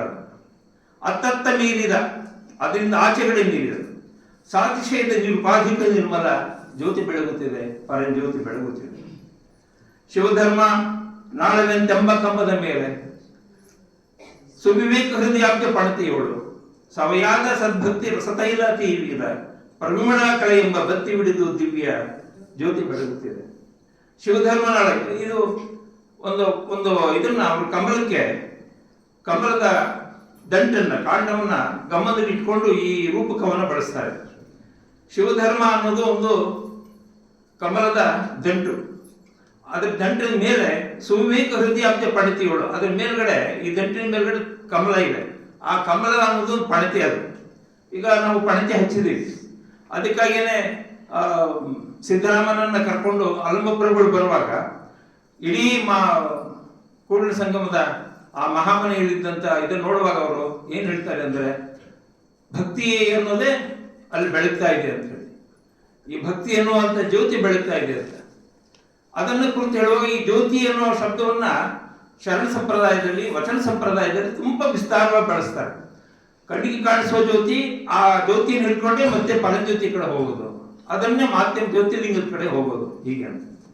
ಇಲ್ಲಿ ಶಿವಧರ್ಮ ನಾಳವೆಂತೆಂಬ ಕಂಬದ ಮೇಲೆ ಸುವಿವೇಕ ಹೃದಯಾಬ್ಜ ಪಣತೆಗಳು, ಅಲ್ಲೊಂದು ಪಣತೆ ಇದೆ. ಅಲ್ಲಿ ಸಮಯದ ಶಿವಭಕ್ತಿ ಸದ್ಭಕ್ತಿ ರಸತೈಲ ತೀರಿದೆ, ಅಲ್ಲಿ ನಾವೊಂದು ರಸತೈಲನ್ನು ಹಾಕಿದ್ದೀವಿ. ಏನದು? ಭಕ್ತಿ ರಸ ಅನ್ನೋದನ್ನ ಅಲ್ಲಿ ಇಟ್ಟಿದ್ದೀವಿ. ಪ್ರಮಿಳ ಕಳೆ ಎಂಬ ಬತ್ತಿ ಬಿಡಿದು, ಅಲ್ಲಿ ಬತ್ತಿ ಇದೆ, ಪಣತೆ ಇದೆ, ಅದಕ್ಕೆ ರಸತೈಲ ಇದೆ. ಈಗ ಇಲ್ಲಿ ಎಣ್ಣೆ ಇದೆ, ಬತ್ತಿ ಇದೆ, ಎಣ್ಣೆ ಬತ್ತಿಯಿಂದ ಅದು ಉರಿತಾ ಇದೆ. ಪಣತೆ ಇರಬೇಕು, ಪಣತೆಗೆ ರಸತೈಲ ಇರಬೇಕು, ರಸತೈಲಕ್ಕೆ ಬತ್ತಿ ಇರಬೇಕು, ಆ ಬತ್ತಿಗೆ ಮತ್ತೆ ಜ್ಯೋತಿ. ಅದು ಹೇಗೋ ಹಾಗೆ ಈ ಜ್ಯೋತಿ ಬೆಳಗ್ತಾ ಇದೆ. ಮುಸುಕಿದ ವಿಷಯ ಪತಂಗ ಬಿದ್ದುರುಳೆ ತಾಮಸ ಬುದ್ಧಿ ಎಂಬ ಕತ್ತಲೆ ಅಡಿ. ಅವಾಗ ಈ ರೀತಿ ನಮ್ಮ ಇಡೀ ದೇಹದ ನೀವು ನೋಡ್ಕೊಳ್ಳಿ. ಇದು ಶಿರ, ಇದು ನಾಳ, ಕಮಲದ ನಾಳ ಅಂತೇಳಿ. ಇದು ಮೇಲ್ಗಡೆ ಪಣತೆ ಇದೆ, ಈ ಶಿರಸ್ಸು ಅನ್ನೋದೊಂದು ಪಣತೆ. ಆ ಪಣತೆಯಲ್ಲಿ ಉರಿತಾ ಇದೆ. ಈಗ ಅದಕ್ಕೆ ಮಸುಕಿದ ವಿಷಯ ಪತಂಗ ಬಿದ್ದುರುಳೆ. ಈ ವಿಷಯ ಅನ್ನೋದು ಏನಿದೆಯಲ್ಲ, ಯಾವುದು ಶಬ್ದಕ್ಕಾಗಿ, ರಸಕ್ಕಾಗಿ, ಶಬ್ದಕ್ಕಾಗಿ, ರೂಪಕ್ಕಾಗಿ, ರಸಕ್ಕಾಗಿ ಏನೇನಕ್ಕೂ ನಾವು ಅಪೇಕ್ಷೆ ಪಡ್ತೀವೋ ಅಂತ ವಿಷಯಗಳ ಪತಂಗ. ಪತಂಗ ಅಂದ್ರೆ ಏನು? ಆ ಪತಂಗ ಹೀಗೆ ಒಂದು ಬೆಂಕಿಗೆ ಬಿದ್ದ ತಕ್ಷಣ ಬಿದ್ದು ಕೆಳಗಡೆ ಉರುಳುತ್ತೋ ಹಾಗೆ ಈ ವಿಷಯಕ್ಕೆ ನೀವು ಅಂಟ್ಕೊಂಡ್ರೆ ನೀವು ಕೆಳಗೆ ಬಿದ್ದು ಹೋಗ್ತೀರಿ. ಬಿದ್ದು ಉರುಳೆ ತಾಮಸ ಬುದ್ಧಿ ಎಂಬ ಕತ್ತಲೆ ಅಡಿ. ತಾಮಸ ಅನ್ನೋದು, ತಾಮಸ ಅಂದ್ರೆ ಕಪ್ಪು ಅಂತಾನೆ. ತಾಮಸ ಅಂತ ಹೇಳಿದ್ರೆ ಅದು ನಮ್ಮೊಳಗಿರೋದು. ಕತ್ತಲೆ ಅಡಿ, ಅಲ್ಲಿ ಇರುವಂತ ತಾಮಸ ಅನ್ನುವ ಕತ್ತಲೆ. ತಾಮಸ ಅನ್ನೋ ಶಬ್ದಕ್ಕೆ ತಮಸ್ ಅಂತ ಅನ್ನೋ ಶಬ್ದ, ಅದು ತಮಸ್ಸಿನ ಭಾವನಾಮ ತಾಮಸ ಅಂತ. ಈ ತಾಮಸವೆಂಬ ತಾಮಸ ಬುದ್ಧಿ ಎಂಬ, ಅದು ಬುದ್ಧಿ ಏನ್ ಮಾಡ್ತಾ ಇದೆ ಅಂದ್ರೆ ಯಾವಾಗಲೂ ಕತ್ತಲೆ ಕಡೆ ಹೇಳ್ಕೊಂಡು ಹೋಗ್ತಿರ್ತದೆ. ಬುದ್ಧಿ ವಿಷಯಗಳ ಕಡೆ ಹೇಳ್ಕೊಂಡು ಹೋಗ್ತಿರ್ತದೆ. ಇಂಥ ವಿಷಯಗಳ ಕಡೆ ಹೋಗ್ತಿರುವ ಈ ಬುದ್ಧಿಯನ್ನ, ಅದರಲ್ಲಿರುವಂತಹ ತಾಮಸದ ಕಳೆ ಅಳಿಯೆ, ಅದು ನಾಶವಾದಾಗ, ಮಸಗಾದಾಗ ಸುಜ್ಞಾನವೆಂತೆಂಬ ಮಹಾಪ್ರಭೆ, ಅಲ್ಲಿ ಮಹಾಪ್ರಭೆ ಅನ್ನೋದು ತೊಡಗುತ್ತದೆ. ಪ್ರಭೆ ಮಾತ್ರ ಅಲ್ಲ, ಅದು ಮಹಾಪ್ರಭೆ, ಅದು ಸುಪ್ರಭೆ, ಅದು ಶಿವಪ್ರಭೆ. ಪಸರಿಸಿ ಮಾಯಾ ಕಾಳಿಕೆ ಪೋರ್ದದ್ದು ಅನುಪಮ. ಎಲ್ಲವೂ ಆಚೆಗೆ ಹೋಗ್ತವೆ. ನಮ್ಮೊಳಗಿರುವಂತಹ ಎಲ್ಲ ಕಾಳಿಕೆಗಳನ್ನ, ಕತ್ತಲೆಯನ್ನು ಹೋಗಲಾಡಿಸೋದಾದ್ರೆ ಅದಕ್ಕೆ ಮತ್ತೆ ಜ್ಯೋತಿ ಬೆಳಗುತ್ತಿದೆ, ಪರಜ್ಯೋತಿ ಬೆಳಗುತ್ತಿದೆ. ಆ ಬೆಳಗುತ್ತಿರುವ ಜ್ಯೋತಿ ಕಡೆ ನಮ್ಮ ಮನಸ್ಸನ್ನ ಕೊಡಬೇಕು ಅಂತ. ಪ್ರಣವಾಕಾರದ ಗುಣಮೂರು ಮುಟ್ಟದ ಗಣನಿಗೆ ಅತೀತ ಅರ್ಥವೇನೆ ತೋರುವ ಅಣು ಮಾತ್ರ ಚಲನೆ ಇಲ್ಲದ ಮೋಕ್ಷ ಚಿಂತಾಮಣಿ ಎನಿಸುವ ಶಂಭುಲಿಂಗವೇ ತಾನಾದ. ಪ್ರಣವ ಆಕಾರದ, ಅದು ಓಂಕಾರದ ಗುಣಮೂರು ಅಂದ್ರೆ ಸತ್ವ, ರಜ, ತಮಸ್ಸು ಅಂತ. ಈ ಮೂರಕ್ಕೂ ಕೂಡ ಮುಟ್ಟಕ್ಕೆ ಸಾಧ್ಯ ಇಲ್ಲ. ಮುಟ್ಟದ ಗಣನೆಗೆ ನಾವು ಯಾವುದೇ ಬಗ್ಗೆ ಲೆಕ್ಕ ಹಾಕಿದ್ರು ಅದಕ್ಕೆ ಅತೀತವಾದ ಅರ್ಥವನ್ನೇ, ಶಿವಾರ್ಥವನ್ನೇ ತೋರಿಸುವಂತ, ಅಣು ಮಾತ್ರ ಚಲನೆ ಇಲ್ಲದ, ಒಂದು ಸ್ವಲ್ಪ ಮಾತ್ರ ಒಂದು ಚೂರು ಚಲನೆ ಇಲ್ಲದ ಮೋಕ್ಷ ಚಿಂತಾಮಣಿ ಎನಿಸುವ, ಅದು ಮೋಕ್ಷ ಚಿಂತಾಮಣಿ, ಅದು ಪ್ರಣವ, ಅದು ಓಂಕಾರ, ಅದೇ ಓಂ ನಮಃ ಶಿವಾಯ. ಈ ಓಂ ನಮಃ ಶಿವಾಯ ಎನ್ನುವ ಜ್ಯೋತಿ ಪರಜ್ಯೋತಿಯಾಗಿ ನಮ್ಮೊಳಗಡೆ ಬೆಳಗ್ತಾ ಇದೆ ಅಂತ ಹೇಳ್ತಾರೆ. ಇಂಥ ಒಂದು ಇದನ್ನು ನಾನು ಸ್ವಲ್ಪ ವಾಚ್ಯವಾಗಿ ಸ್ವಲ್ಪ ನಿಮ್ಗೆ ಅರ್ಥವಾಗುವ ಹಾಗೆ ಏನು ಬೇಕೋ ಹೇಳಿದ್ದೀನಿ. ಇದರ ಕೆಲವು ದೃಷ್ಟಾಂತಗಳು ತಗೊಂಡು ಅವುಗಳು ಹೇಗೆ ಅದರಲ್ಲಿ ವಿಸ್ತರಣೆ ಆಯಿತು ಅಂತ. ಈಗ ಸದ್ಯಕ್ಕೆ ಇಲ್ಲಿಗೆ ಈ ಕೈವಲ್ಯ ಪದ್ಧತಿಯ 5 ಸ್ಥಳಗಳಲ್ಲಿ ಒಂದು 3 ಸ್ಥಳಗಳ 3 ಹಾಡುಗುಪ್ಪಗಳನ್ನು ಮಾತ್ರ ಹೇಳಿ ನನ್ನ ಮಾತುಗಳನ್ನು ಪರಮಪೂಜ್ಯರಾದ ಶಿವಕುಮಾರ ಮಹಾಸ್ವಾಮಿಗಳವರ ಪದತಲಗಳಲ್ಲಿ ಭಕ್ತಿಯಿಂದ ಅರ್ಪಣೆ ಮಾಡಿ, ಏನಾದರೂ ನಿಮ್ಮಲ್ಲಿ ಒಂದು 5 ನಿಮಿಷ ಪ್ರಶ್ನೆಗಳೇನಾದರೂ ಇದ್ರೆ, ಯಾರಾದರೂ ಪ್ರಶ್ನೆಗಳು ಕೇಳೋದಿದ್ದರೆ ನೀವು ಪ್ರಶ್ನೆಗಳನ್ನು ಕೇಳ್ಬೋದು. ಸರ್ವರಿಗೂ ಶರಣಾರ್ಥಿಗಳು. ಕೈವಲ್ಯ ಪದ್ಧತಿಯನ್ನ ತಾವು ವಿಸ್ತೃತವಾಗಿ ಹೇಳ್ತಾ ಇದ್ದಾಗ ಅಲ್ಲಿ ಒಂದು ಪದವನ್ನ ತಾವು ಬಳಸಿದ್ರಿ, ಶಿವ